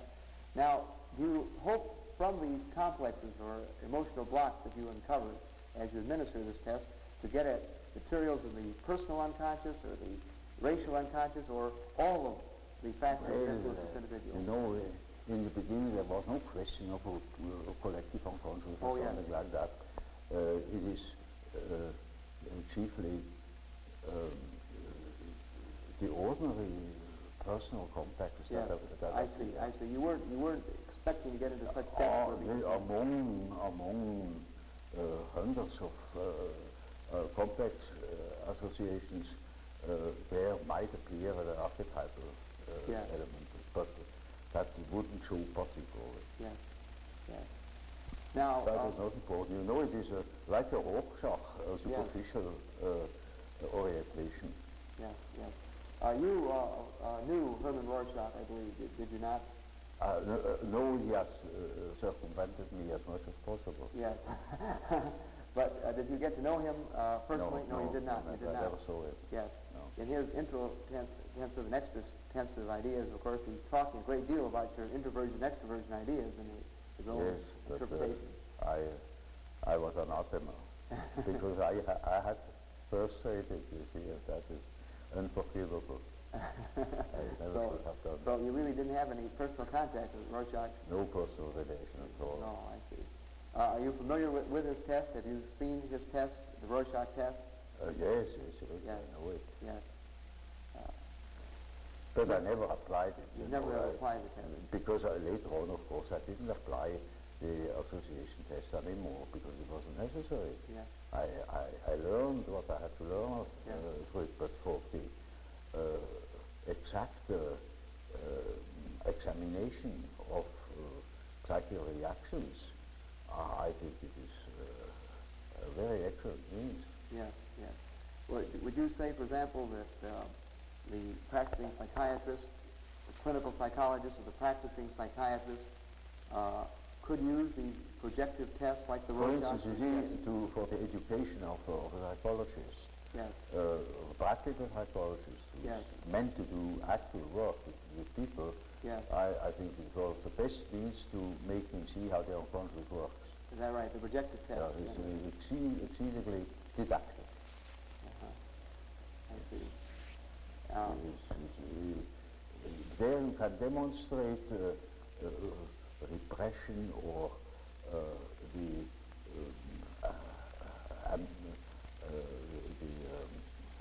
amnestic phenomena, the way in which people cover their emotions, and so on. Yes, yes. It is like an ordinary conversation, but seen and measured in its principles. Yes. And that makes it so interesting. Yes. You observe all the things you observe in a conversation. Yes. For instance, you ask people something, you discuss certain things, and you observe little hesitations, mistakes in speech, certain gestures. All that comes to the foreground and measurable, you know, in the experiment. And so it is. I think I don't overrate the didactic value of it. I think very highly of it. Yes, and we still use it in the education of young alienists. Yes, use it, I see. Or, you see, for instance, if I had a case that doesn't want to talk, I can make such an experiment that I find out a lot of things through the experiment. Yeah, yeah. I have, for instance, discovered a murder. Is that right? Oh, would you like to tell us a little bit more how this was done? You have that lie detector in the United Yes, States. yes. Well, that is the association test I have worked out with the psychogrammatic phenomenon. I see. And we have done a lot of work also with the chemograph to show the decrease of the volume of breathing under the influence of a complex. I see. That is one of the reasons of a tuberculosis that arises from such a condition. People have a very shallow breathing, don't ventilate the apices of the lungs anymore, and get a tuberculosis. Half of the tuberculosis cases are psychic. Yes, yes.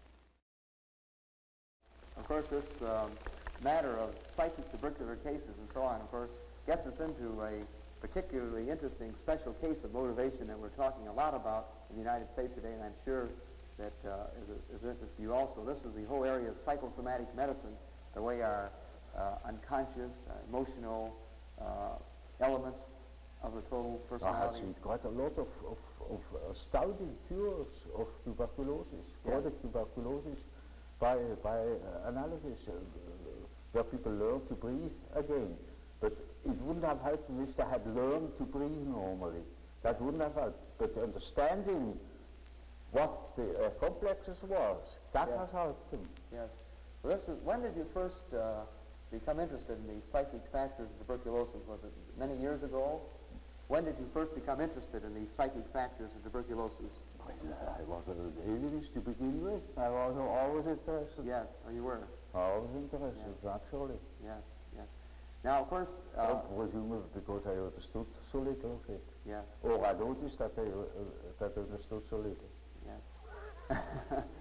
Now, the point that this leads to very logically is the point I started making a moment ago. We're sorry to interrupt you. But you see, this is very much the heart of a lot of our thinking today, the area of what we call psychosomatic medicine. Yes, sir. Where we are now, right now, becoming more and more interested in the very thing you're saying, how these emotional, how these unconscious, how these personality factors can actually have effect on the body. Mm-hmm. And, of course, the classic examples in the United States in the past have been, for example, the peptic ulcer, where they believe this is the case of where these emotional factors have actually created pathology in the body. Yes. And, of course, we've extended these ideas into many other areas. We, for example, feel that where there already is pathology, that these emotional factors can intensify it. Mm-hmm. Not only can it create it, but it can intensify existing pathology. Or sometimes there may be actually symptoms of pathology without these patterns. Now, for example, many of our physicians, or as you say, alienists in America, say that 60 or 70% of their patients are not individuals who have anything that really physically is wrong with them, but they have disorders that are of psychosomatic origin. Yeah, that's well known. Well, yes. Known since more than 50 years. Yes. But the question is how to cure them. Now, what is the, in speaking of these psychosomatic disturbances, and as you say, tuberculosis would be one example, and we are now, of course, very interested in further research in this matter in the United States, and for that matter, in other parts of the world. Do you have any ideas as to why the patient selects this type of symptom for a problem? Why does he show his problem? He doesn't select them. He doesn't They happen to him. They happen to him. Mm-hmm. Now, you could ask us as well, when you are eaten by a crocodile, how you happen to select that crocodile. Yes.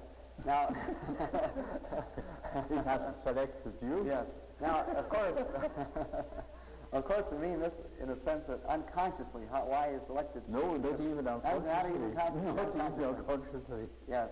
In other words, you don't believe that there's any way of tracing in the personality of the individual a reason why he must... You see, that is an extraordinary exaggeration of the importance of the subject. I see. As if he were choosing such things. Even unconsciously. They get him. Yes. Even unconsciously, there isn't this degree of free will. Yes, I see. Now, in the whole matter of psychosomatic medicine, they have now, for example, very recently hinted that cancer may have psychosomatic involvement. Yes. This doesn't surprise you? That Not at all. We know these things since long, you know. That 50 years ago, we already had these cases, you know, ulcer of the stomach, tuberculosis, chronic arthritis, skin diseases. Yes. All psychogenous under certain conditions. Yes. And even cancer, the fact that cancer may have... Well, you see, I couldn't swear. Yes, but I have seen cases where I thought now I should wonder whether there was not a psychogenic reason for that particular ailment. Yes. It came too conveniently. Too conveniently. Yeah. And so some of the studies that, for example, in the United States show that, for example, Jewish women practically never get cancer in the vaginal regions. Yes. We're more often to get cancer, say, in the breast regions, yes. as one example. Yes. And many things can be found out about cancer, I'm sure. You see, to us it was always a question how to treat these things, and anything is possible. Every disease has a psychological accompaniment. Yes. And it all depends, perhaps life depends upon it, whether you treat such a patient psychologically in the proper way or not. Yes. That can help tremendously. Yes. Even if you cannot prove in the least that the disease itself is psychogenous. Yes. Or you can have an infectious disease in a certain moment of a psychical ailment or predicament. Yes. Because you are particularly accessible to an infection. Yes. For the angina is such a typical psychological disease. Yes. Yes. Yet it is not psychological in its physical causation. Yes. Yes. It's just an infection. Yes. But why then? Well, it was a psychological moment. Yes. Yes. And you see, when it is established and there's high fever and an abscess, you cannot cure it by psychology. Yes. Yes. Yet it is quite possible that you can avoid it by a proper psychological attitude. Yes. Yes. So all of this interest in psychosomatic medicine is pretty old stuff to you. You've been watching this for a long time. These things are known here long ago. Yes. Yes. And so you're not at all surprised by the new developments. Well, for instance, yes. the toxic aspect of schizophrenia. Yes. I had published it 50 years ago. Yes. Just 50 years ago. Yes. Now one discovers it. Yes. You see, you are far ahead in America with technological things, but in psychological matters and such things, you're 50 years back. Yes. You simply don't understand it. And that's a fact. I'm sorry, you see, I don't want to tell you that's a general collective statement. Yes. You know, you simply are not yet aware of what there is. Yes. There are plenty more things than people have an idea of. I told you that case of that theologian who didn't even know what a horoscope was and thought it was esotericism. You see, everyone who says that I'm a mystic, you know, is just an idiot. Well, he doesn't understand the first word of psychology. Well, Professor Jung, in our several interesting discussions so far, a great deal of our talk has been some of the very fundamental aspects of your theory, your writing, and of course, purpose in getting some of your reactions to these fundamental ideas was so that our students, many of whom have not had an opportunity to study a great deal of your work, might sort of be introduced to some of your ideas from you personally, which of course is probably the best way they possibly could be. Now, first, As one looks over your work, one is impressed with a much broader scope, of course, and just the beginning fundamental outline of a theory of personality. Well, of course, when you study human psychology, you can't help noticing that man's psychology doesn't only consist of the ramifications of instinct in his behavior. These instincts are not the only determinants.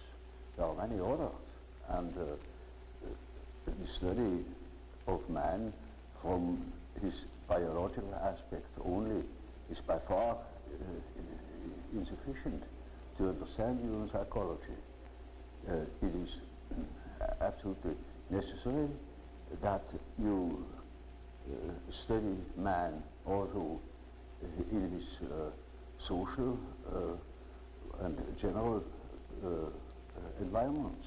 Yes. And so you have to consider, for instance, the fact that there are different kinds of society, different kinds of nations, different traditions, and to that purpose it is absolutely necessary that one treats the problem of the human psyche from many standpoints, and each is a most considerable task, naturally. Thus, when I, after my association experiments, when I realized that there is obviously an unconscious, the question arose, now what is this unconscious? Does it consist merely of rests, of remnants of conscious activities, or are there things that are practically forever unconscious? In other words, is the unconscious a factor in itself? And I soon came to the conclusion that the unconscious must be a factor in itself, because I observed time and again that, for instance, people's dreams or schizophrenic patients' delusions and fantasies contain the motives which they couldn't possibly have acquired in our surroundings. This depends upon the fact that the child is not born tabula rasa, but it is a definite mixture of or combination of genes, and the gene, although the genes seem to contain chiefly dynamic factors, arrangeurs of a certain behavior, they have a tremendous importance also for the arrangement of the psyche. The psyche too, inasmuch as it appears naturally. Before it appears you cannot study it, but as much as it appears, it has certain qualities, it has a certain character, and that needs must depend upon the elements born in the child. So factors determining human behavior are born with the child and determine its further development. Now that is one side of the picture. The other side of the picture is the individual lives in connection with others in certain definite surroundings that will influence the given combination of qualities, and that is now also a very complicated factor, because the environmental influences are not merely personal. There are any amount of objective factors, the general social conditions, laws, convictions, ways of looking at things, of dealing with things. Now, these things are not of an arbitrary character. They are historical. There are historical reasons why things are as they are.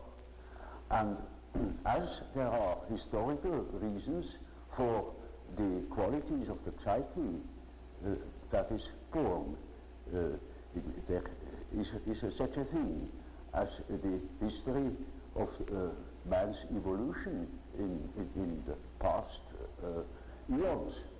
And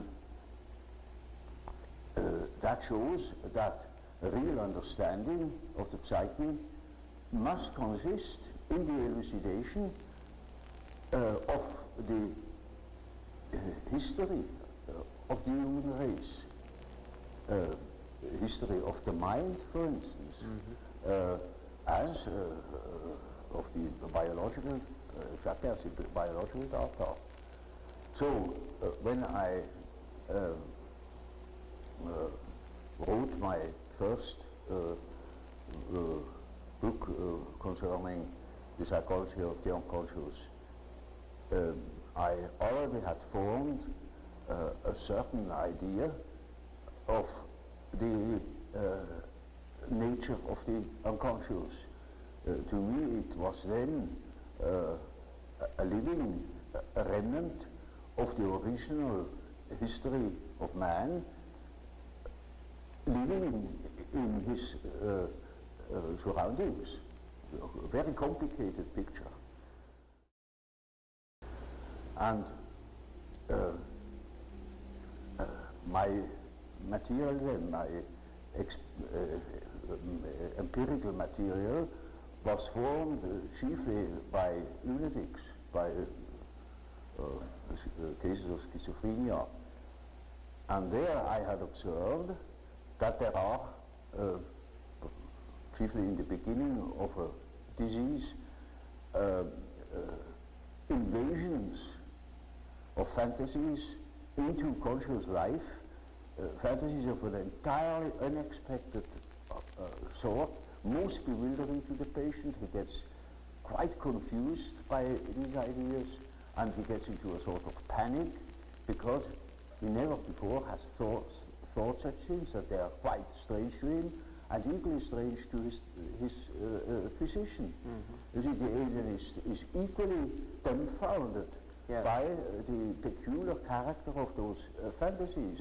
And therefore one says that man is crazy, crazy to think such things. Nobody thinks such things.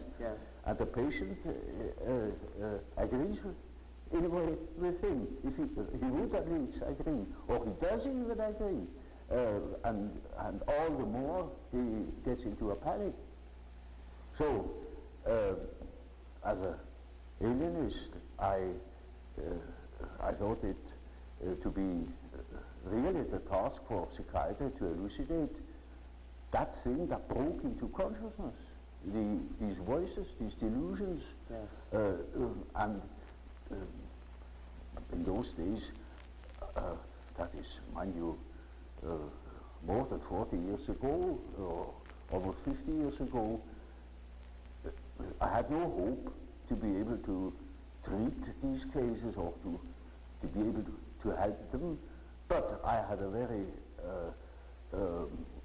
great scientific curiosity, and I wanted to know what these things really were, because I thought that these things had a system. They were not merely chaotic, decayed material, because there was too much sense in those fantasies. So what I did then was I studied cases of psychogenic diseases like hysteria, hysteric somnambulism and such things, where the content that came from the unconscious were in a readable condition, in an understandable condition. And then I saw that, in contradistinction to the schizophrenics, the mental contents of hysterics were of a humanly understandable character. They were even elaborate, dramatic, suggestive, insinuating. So one could make out a second personality. Now, this is not the case in schizophrenia. There, the fantasies, on the contrary, are unsystematic, chaotic, and you cannot make out a proper second personality, apart from rare cases of a complicated nature. Now, I knew of psychopathic cases, just in the balance between schizophrenia and hysteria, where ideas came up, delusions that were not exactly hysterical, because they were singularly difficult to understand. It was sort of strange eruptions, and I thought that these cases could give me a better understanding. So I took the opportunity when Professor Ljung, the old professor of psychology and philosophy at the University of Geneva, when he published a case of an American girl who had bestowed upon him a series of half poetic and romantic fantasies. He published that material without commenting on them. He gave it as an example of creative imagination. Now, when I read those fantasies, I saw this is exactly the material, and I was always a bit afraid when that people, when I tell of my personal experiences with patients, that they would say, "Oh, this is so merely suggestion, you know." Yes. I took that case because I surely had no hand in it. It was old Professor Ljung, an authority. He was a friend of William James. I knew him personally, a very fine old man, and he certainly wouldn't be accused of having influenced the patient. Yes. And that is the reason why I analyzed these fantasies, and that that case became the object of a whole book called The Psychology of the Unconscious. It is called now Symbolisms of Transformation. Yes. And I have revised it after 40 years. It needed it, because it was in the first attempt. Yes. And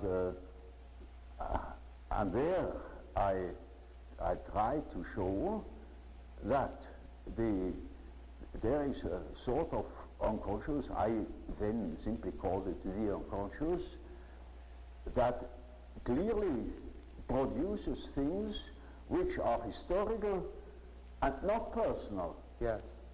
It was mythological material of the nature of which wasn't understood, neither by Professor Ljung nor by the patient. And there I tried for the first time to produce a picture of the functioning of the unconscious, a functioning which allowed certain conclusions as to the nature of the unconscious. Then, after I had written that book, that cost me my friendship with Freud, because he couldn't accept it. Yes.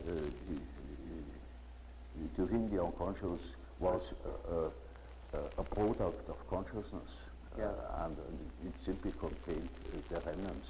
I mean, it was a sort of storeroom where all the discarded things of consciousness were heaped up and left.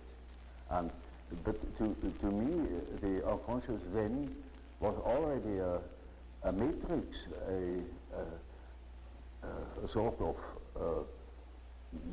basis of consciousness of a creative nature, namely capable of autonomous acts, autonomous intrusions into consciousness.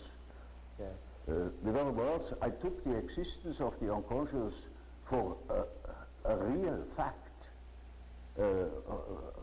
or for a real autonomous factor capable of independent action. Yes. And now that was a problem, a psychological problem of the very first order. And that made me think, and furiously, because the whole of philosophy of our days has not yet recognized this fact, that we have a counter-actor in our unconscious, that in our psyche there are two.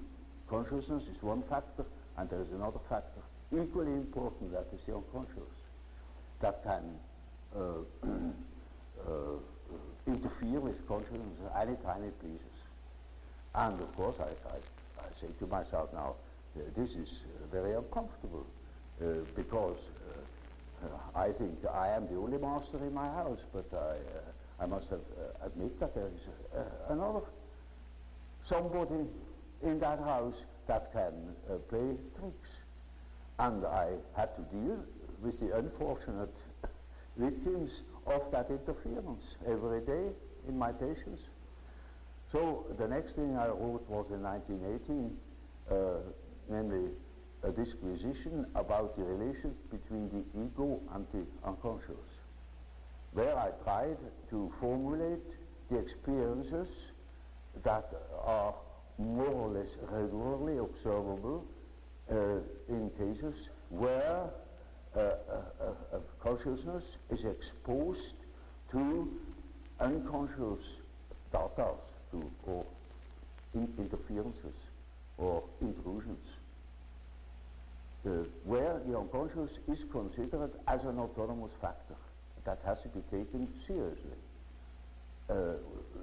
where one doesn't say anymore or undervalue the unconscious by assuming it is nothing but a discarded remnant of consciousness. It is a factor in its own dignity, and a very important factor, because it can create the most horrible disturbances. Now, when that was a pamphlet I wrote, it was published in French, and nobody understood it. I saw that the reason why nobody understands it is that while nobody has a similar experience, because the question hasn't been pursued to such an end, namely that one has taken the unconscious seriously and considered it as a real factor that can determine human behavior to a very considerable degree. Do you think that the humanities are important for the individual who wants to study the individual? One doesn't see what an education without humanities is doing to man. Yes. He loses the connection with his family, as it were. That means with the whole stem, the tribe, the connection with the past, that he lives in that in which man always has lived. Man has always lived in the myth. And we think we are able to be born today and to live in no myth, without history. That is a disease. That's absolutely abnormal, because man is not born every day. He is once born in a specific historical setting, with the specific historical qualities, and therefore he is only complete when he has a relation to these things. It's just as if you were born without eyes and ears, when you are growing up with no connection with the past. From with the sample of natural science, you need no connection with the past. You can wipe it out. Yes, yes. And that is a mutilation of the human being. Now I saw through my practical experience that this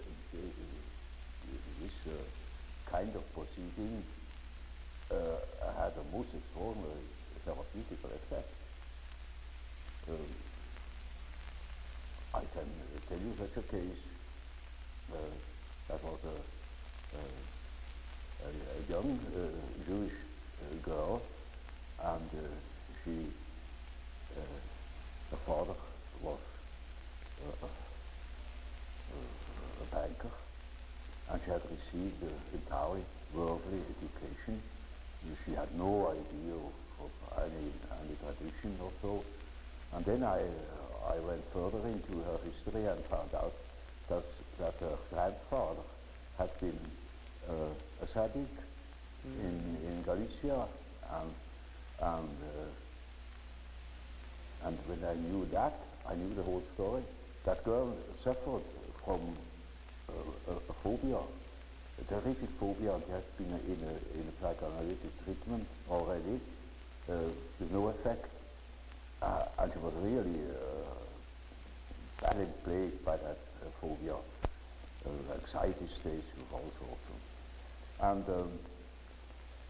And then I saw that girl has lost the connection with the past, has lost, for instance, the fact that her grandfather was a tzaddik, that he lived in the myth, and her father has fallen out of it too. So I simply told her, you will understand what your fear is. You know what you have lost? And she didn't, of course not. I said, your fear is the fear of your way. You know, the effect was that within a week she was cured from so many years of bad anxiety states. Because you see, that went like a lightning through her. But I only could say it because I knew that she is absolutely lost. She thought she was in the middle of things, but she was lost, gone. Made no sense. Well, what is our existence? You know, when we are just average numbers. You know, the more you make people to average numbers, the more you destroy our society. Yes. The ideal state is then a slave state. Then you can go to Russia. There is wonderful. There you can be a number, but one pays it very dearly. Our whole life goes into blazes. Okay. And so here I have plenty of cases of a similar kind. And that has naturally led me on to a profound study of the archetype. So, Professor Jung, so you began to see, in a sense, your typologies led to a sort of a theory of a psychology of opposites, that the conscious would reveal one side of a type, and the unconscious would be the other side. Yeah. And that this would be a very important way, then, of helping you to analyze and understand the individual. Oh, yeah, diagnostically it is quite, from a practical point of view, quite important. Well, the point I wanted to elucidate is, you know, in analyzing a patient, you make typical experiences. Namely, there is a sort of typical way in which the integration of consciousness takes place. Namely, the average way is that through the analysis of dreams, for instance, you become acquainted with the contents of the unconscious. I already told you this, to begin with all personal material. Yes. Subjective questions, questions of the individual's difficulties in adapting to environmental conditions, and so on. Yes. Now,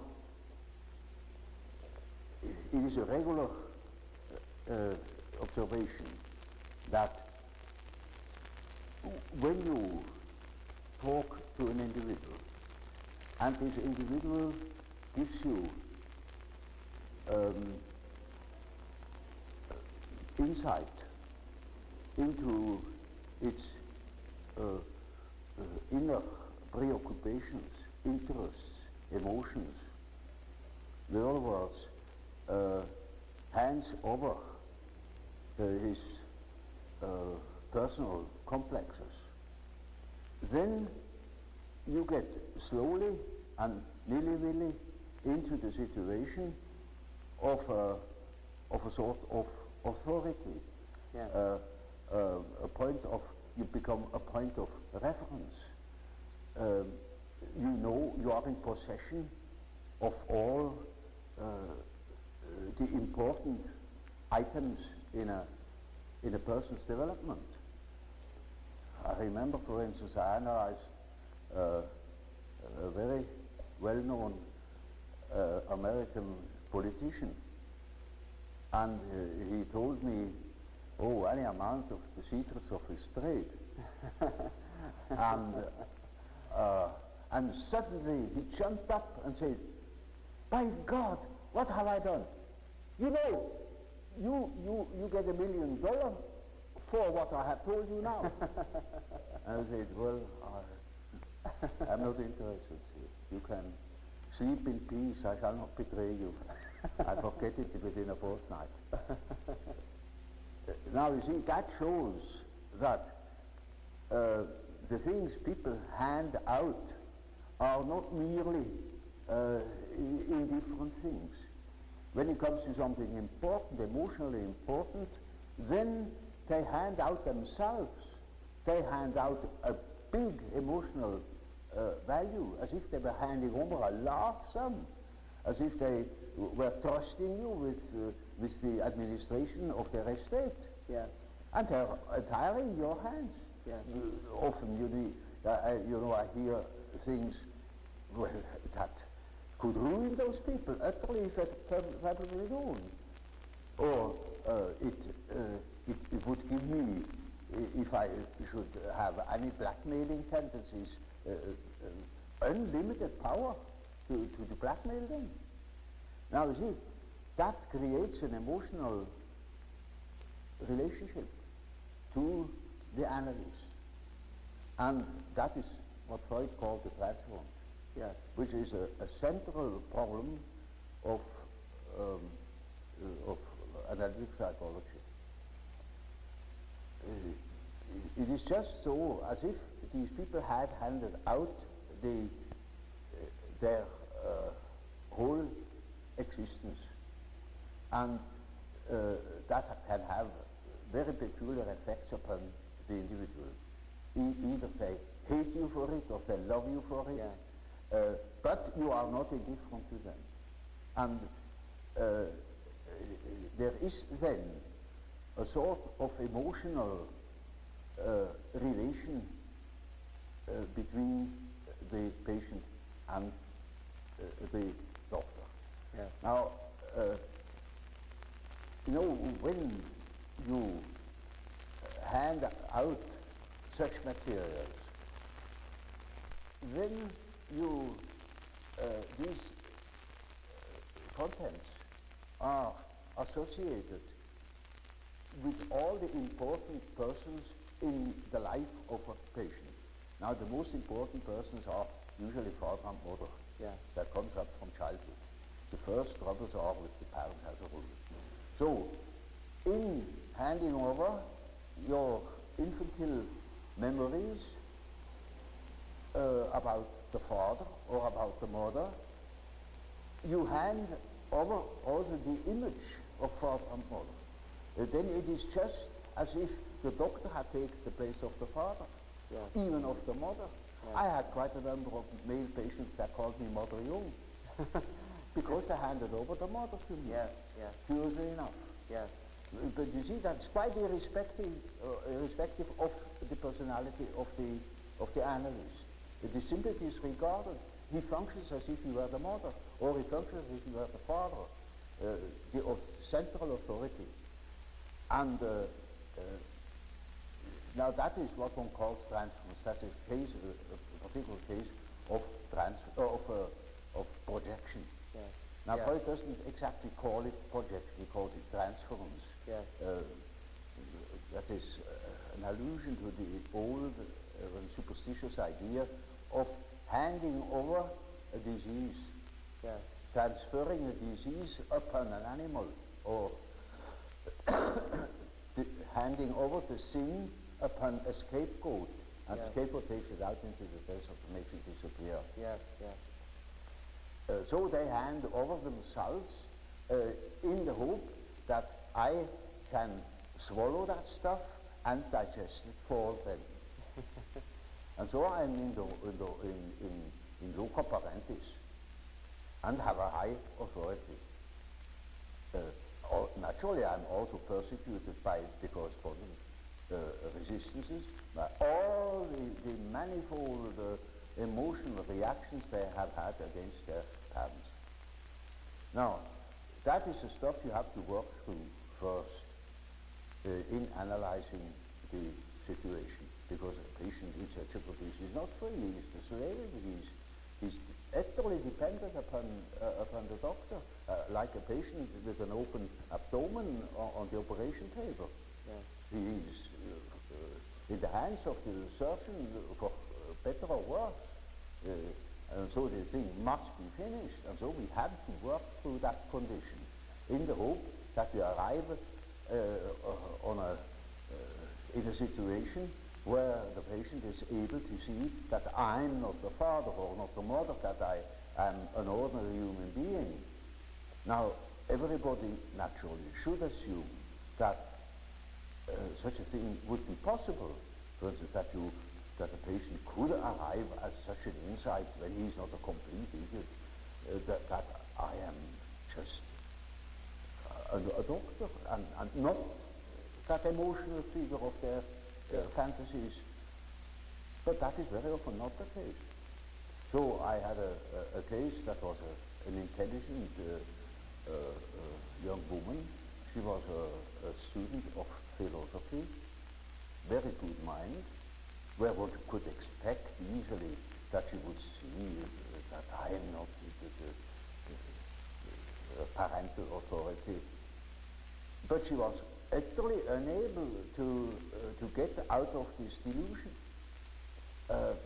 And in such a case, one always has recourse to the dreams. It is just as if one would ask the unconscious, now what do you say to such a condition? You see, she says, in her conscious, of course I know you are not my father, but I just feel like that. It is like that. I depend upon you. And I say, now you see what the unconscious says. Now the unconscious produces dreams in which I really assume a very curious role. You know, she was a little infant, she was sitting on my knees, I held her in my arms, I was a very tender father to the little girl, you know, and more, her dreams became emphatic in that respect, namely that I was a sort of giant, and she is a very little, frail human thing, you know, and quite a little girl in the hands of an enormous being. And the last dream of that series was, I cannot tell you all the dreams, was that it was out in nature. I stood in a field of wheat, an enormous field of wheat that was ripe for harvest. And I was a giant. And I held her in my arm like a baby. And the wind was blowing over that field of wheat. Now you know when the wind is blowing over wheat field, these waves in the wheat field. Yes. And with these waves I swayed like that. putting her as if it were to sleep, you know. And she felt as being in the arms of the Godhead. And I thought, now the harvest is ripe, and I must tell her. And I told her, you see, what you want and what you project into me, because you are not conscious of it, is you have the idea of a deity you don't possess. Therefore you see it in me. Yes. That clicked. Because, you know, she had a rather intense religious education. Of course, it all vanished later on. And something disappeared from her world. Her world became merely personal, and that religious conception of the world was non-existent, apparently. But you see, the idea of a deity is not an intellectual idea. It is an archetype. It's an archetypal idea. Therefore, you find it practically everywhere under this or another name. You know, even if it has the name mana, it is an all-powerful, extraordinary effect or quality, even if it's not personal at all. And so she suddenly became aware of an entirely heathenish image that comes fresh from the archetype. She had not the idea of a Christian God or of an Old Testament Yahweh. It was a heathenish God. You see, a God of nature, of vegetation. He was the weak himself. He is the spirit of the weak, the spirit of the wind. And she was in the arms of that Newman. No. Now, that is the living experience of an archetype. Now, that made a tremendous impression upon that girl, and instantly it clicked. She saw what she really was missing, that missing value, that was in the form of a projection in myself and made myself indispensable to her. Yes. And then she saw it is not indispensable, because it is, as the dream says, she is in the arms of that archetypal idea. Now that is a luminous experience, you see. And that is the thing that people are looking for. Yes. An archetypal experience that gives them an incorruptible value. You see, they depend upon other conditions, they depend upon their desires, their ambitions, depend upon other people, because they have no value in themselves. They have nothing in themselves. They are only rational, and they are not in the possession of a treasure that would make them independent. But when that girl can hold that experience, then she doesn't depend anymore. She cannot depend anymore, because that value is in herself, and that is a sort of liberation. Yeah. And that is, of course, makes her complete, you know. In as much as she can realize such a luminous experience, she is able to continue her path, her way, her individuation. The acorn can become an oak and not a donkey.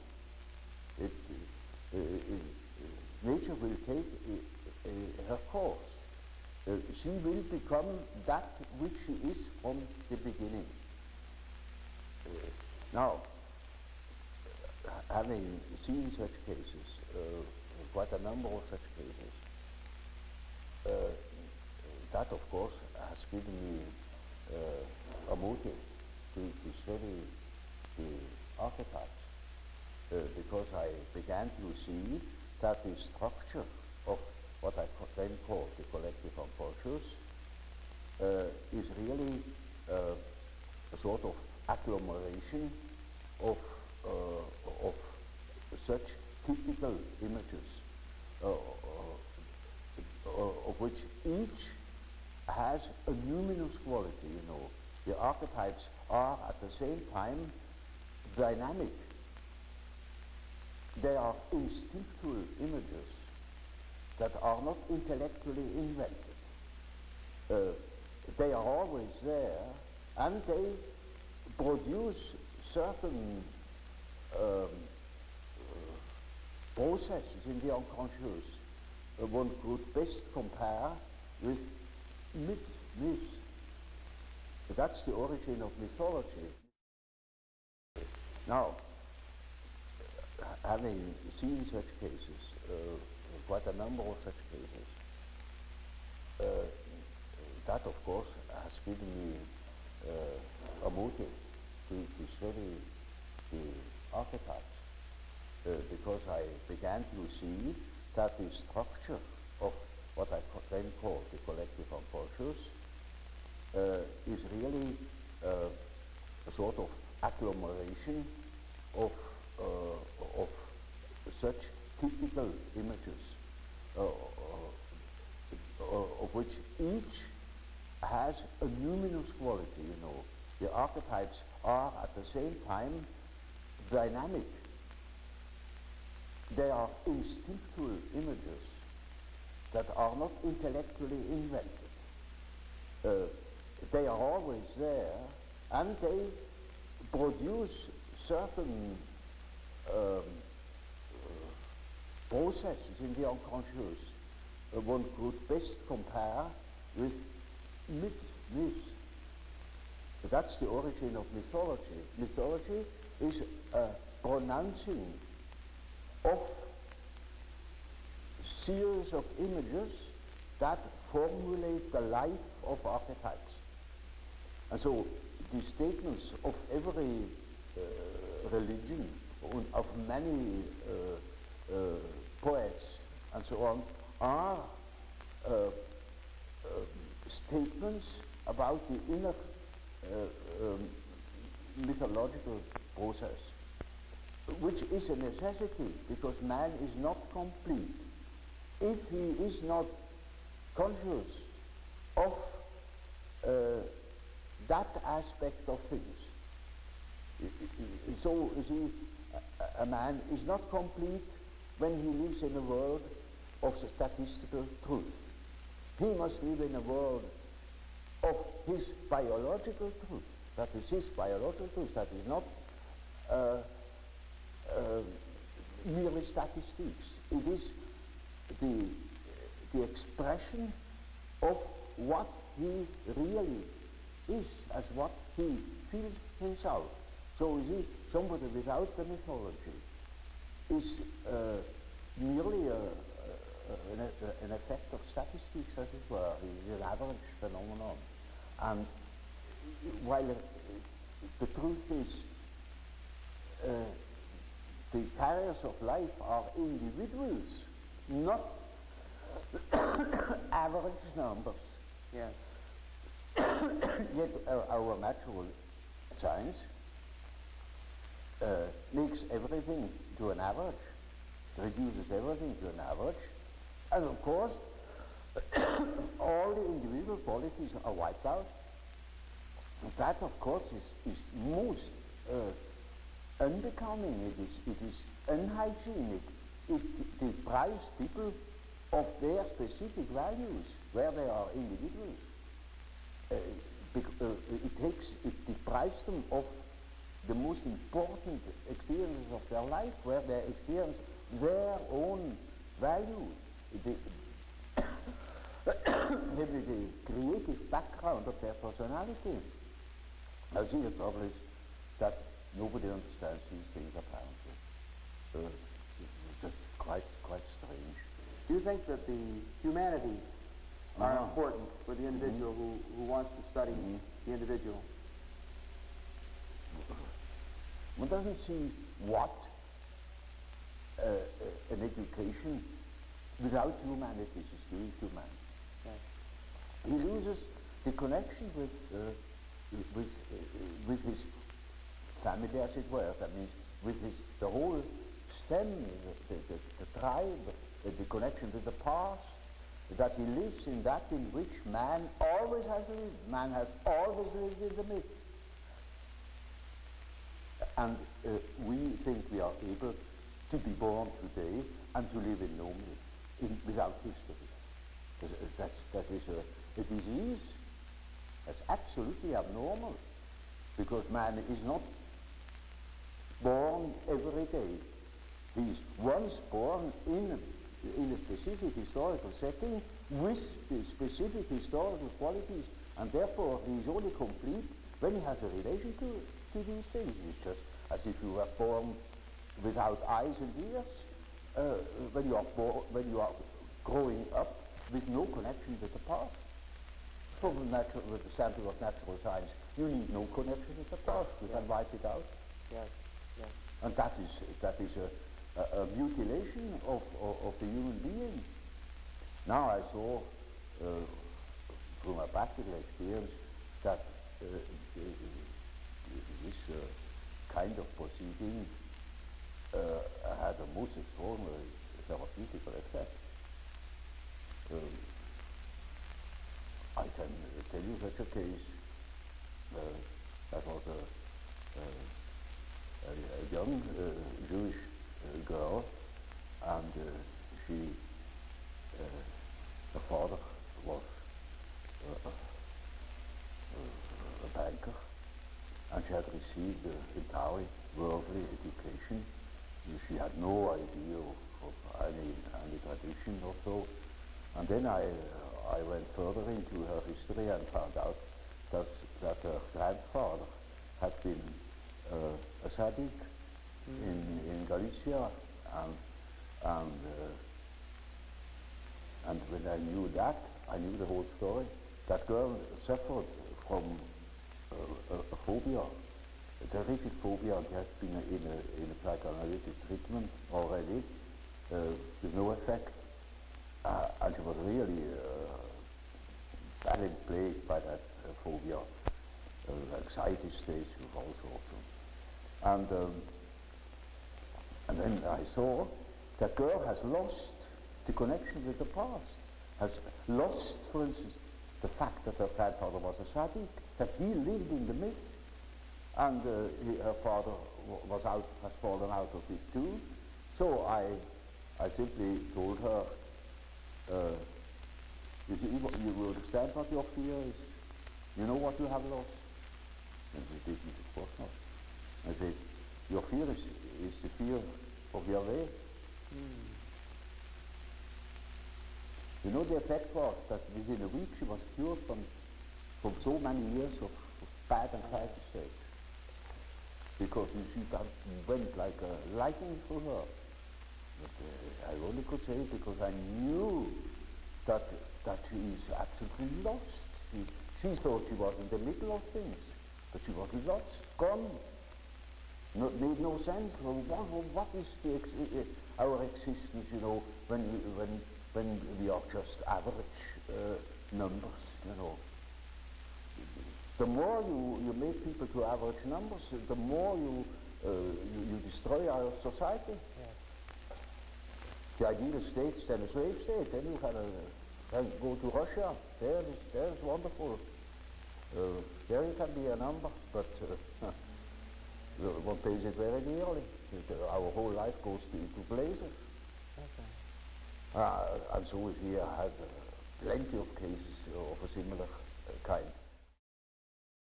And that has naturally led me on to a profound study of the archetype. I got more respectful of archetypes, but now, by Jove, that thing should be taken into account. That is an enormous factor, very important for our further development and for our well-being. Now, it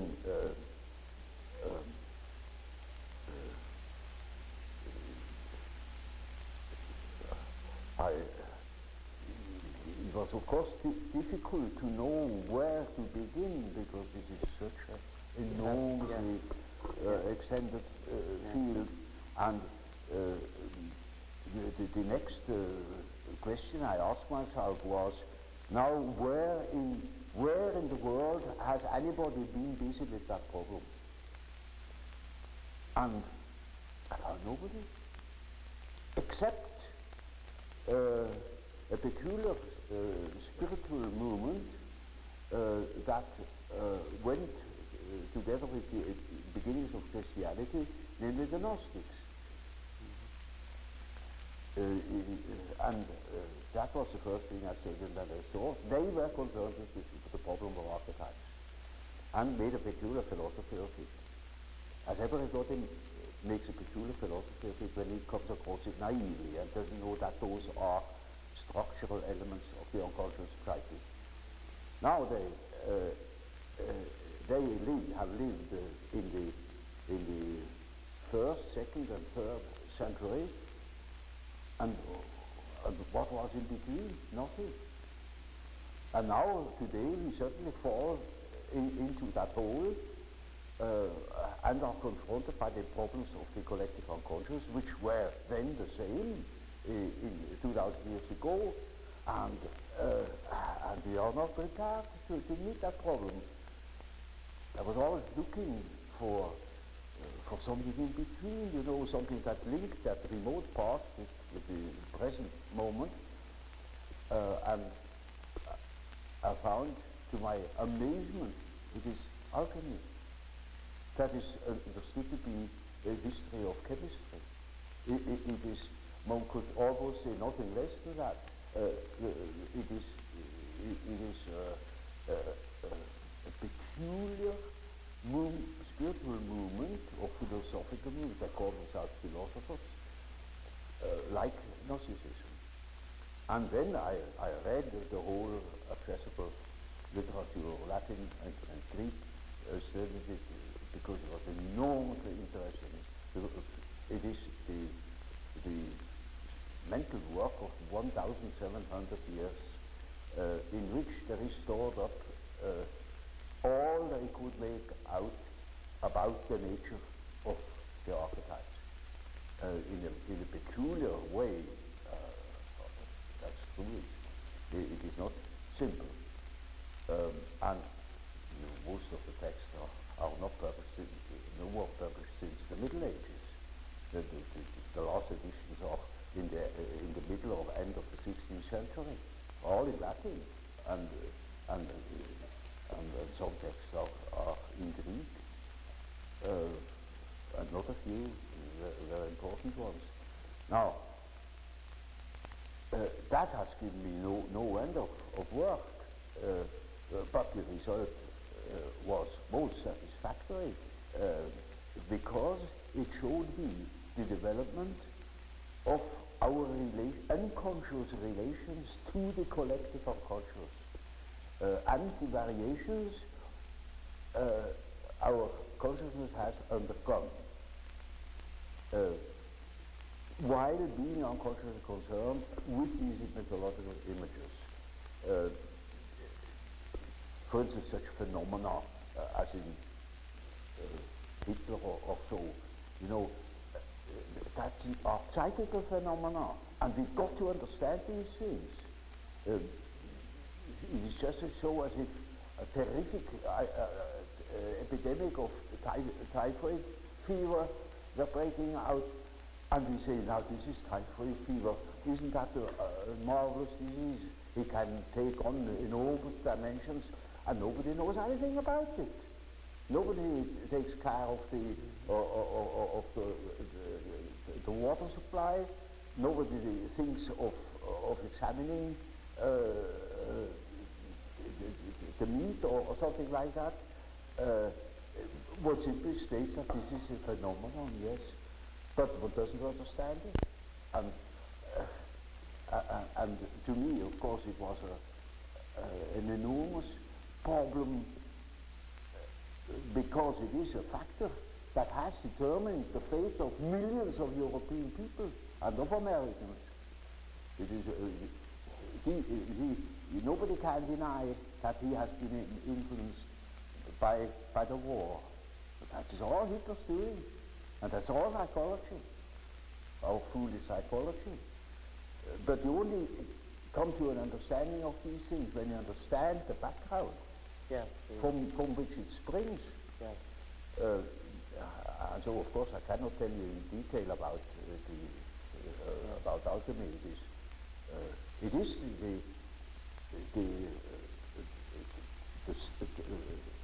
the basis of our modern way of perceiving things, and therefore it is as if it were right under the threshold of consciousness. This is a wonderful picture of how the development of archetypes, that means the movement of archetypes, looks, when you look upon them as if from above, maybe from today, you look back into the past and you see how the present moment has evolved out of the past.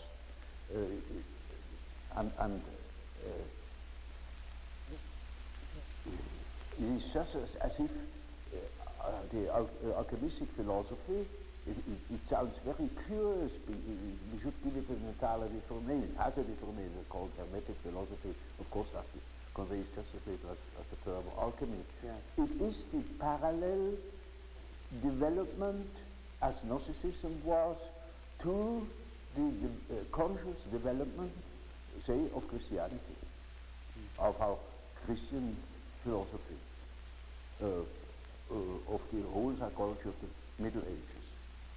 And so, you see, in our days, we have such and such view of the world, such and such a philosophy,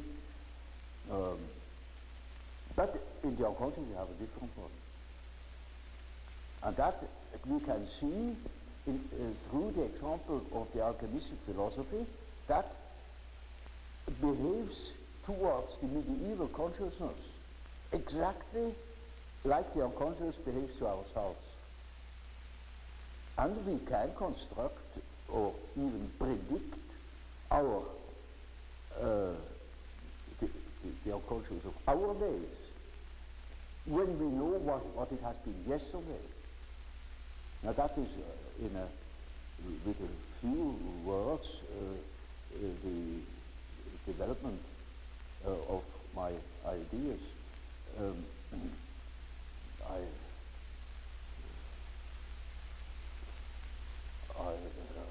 Without going into detail, I couldn't further Yes, well, you have gone into great detail elsewhere, though, much of your writing, of course. Well, people have to read the books finally, that's right. in spite of the fact that they are thick. And we're hoping. I'm sorry.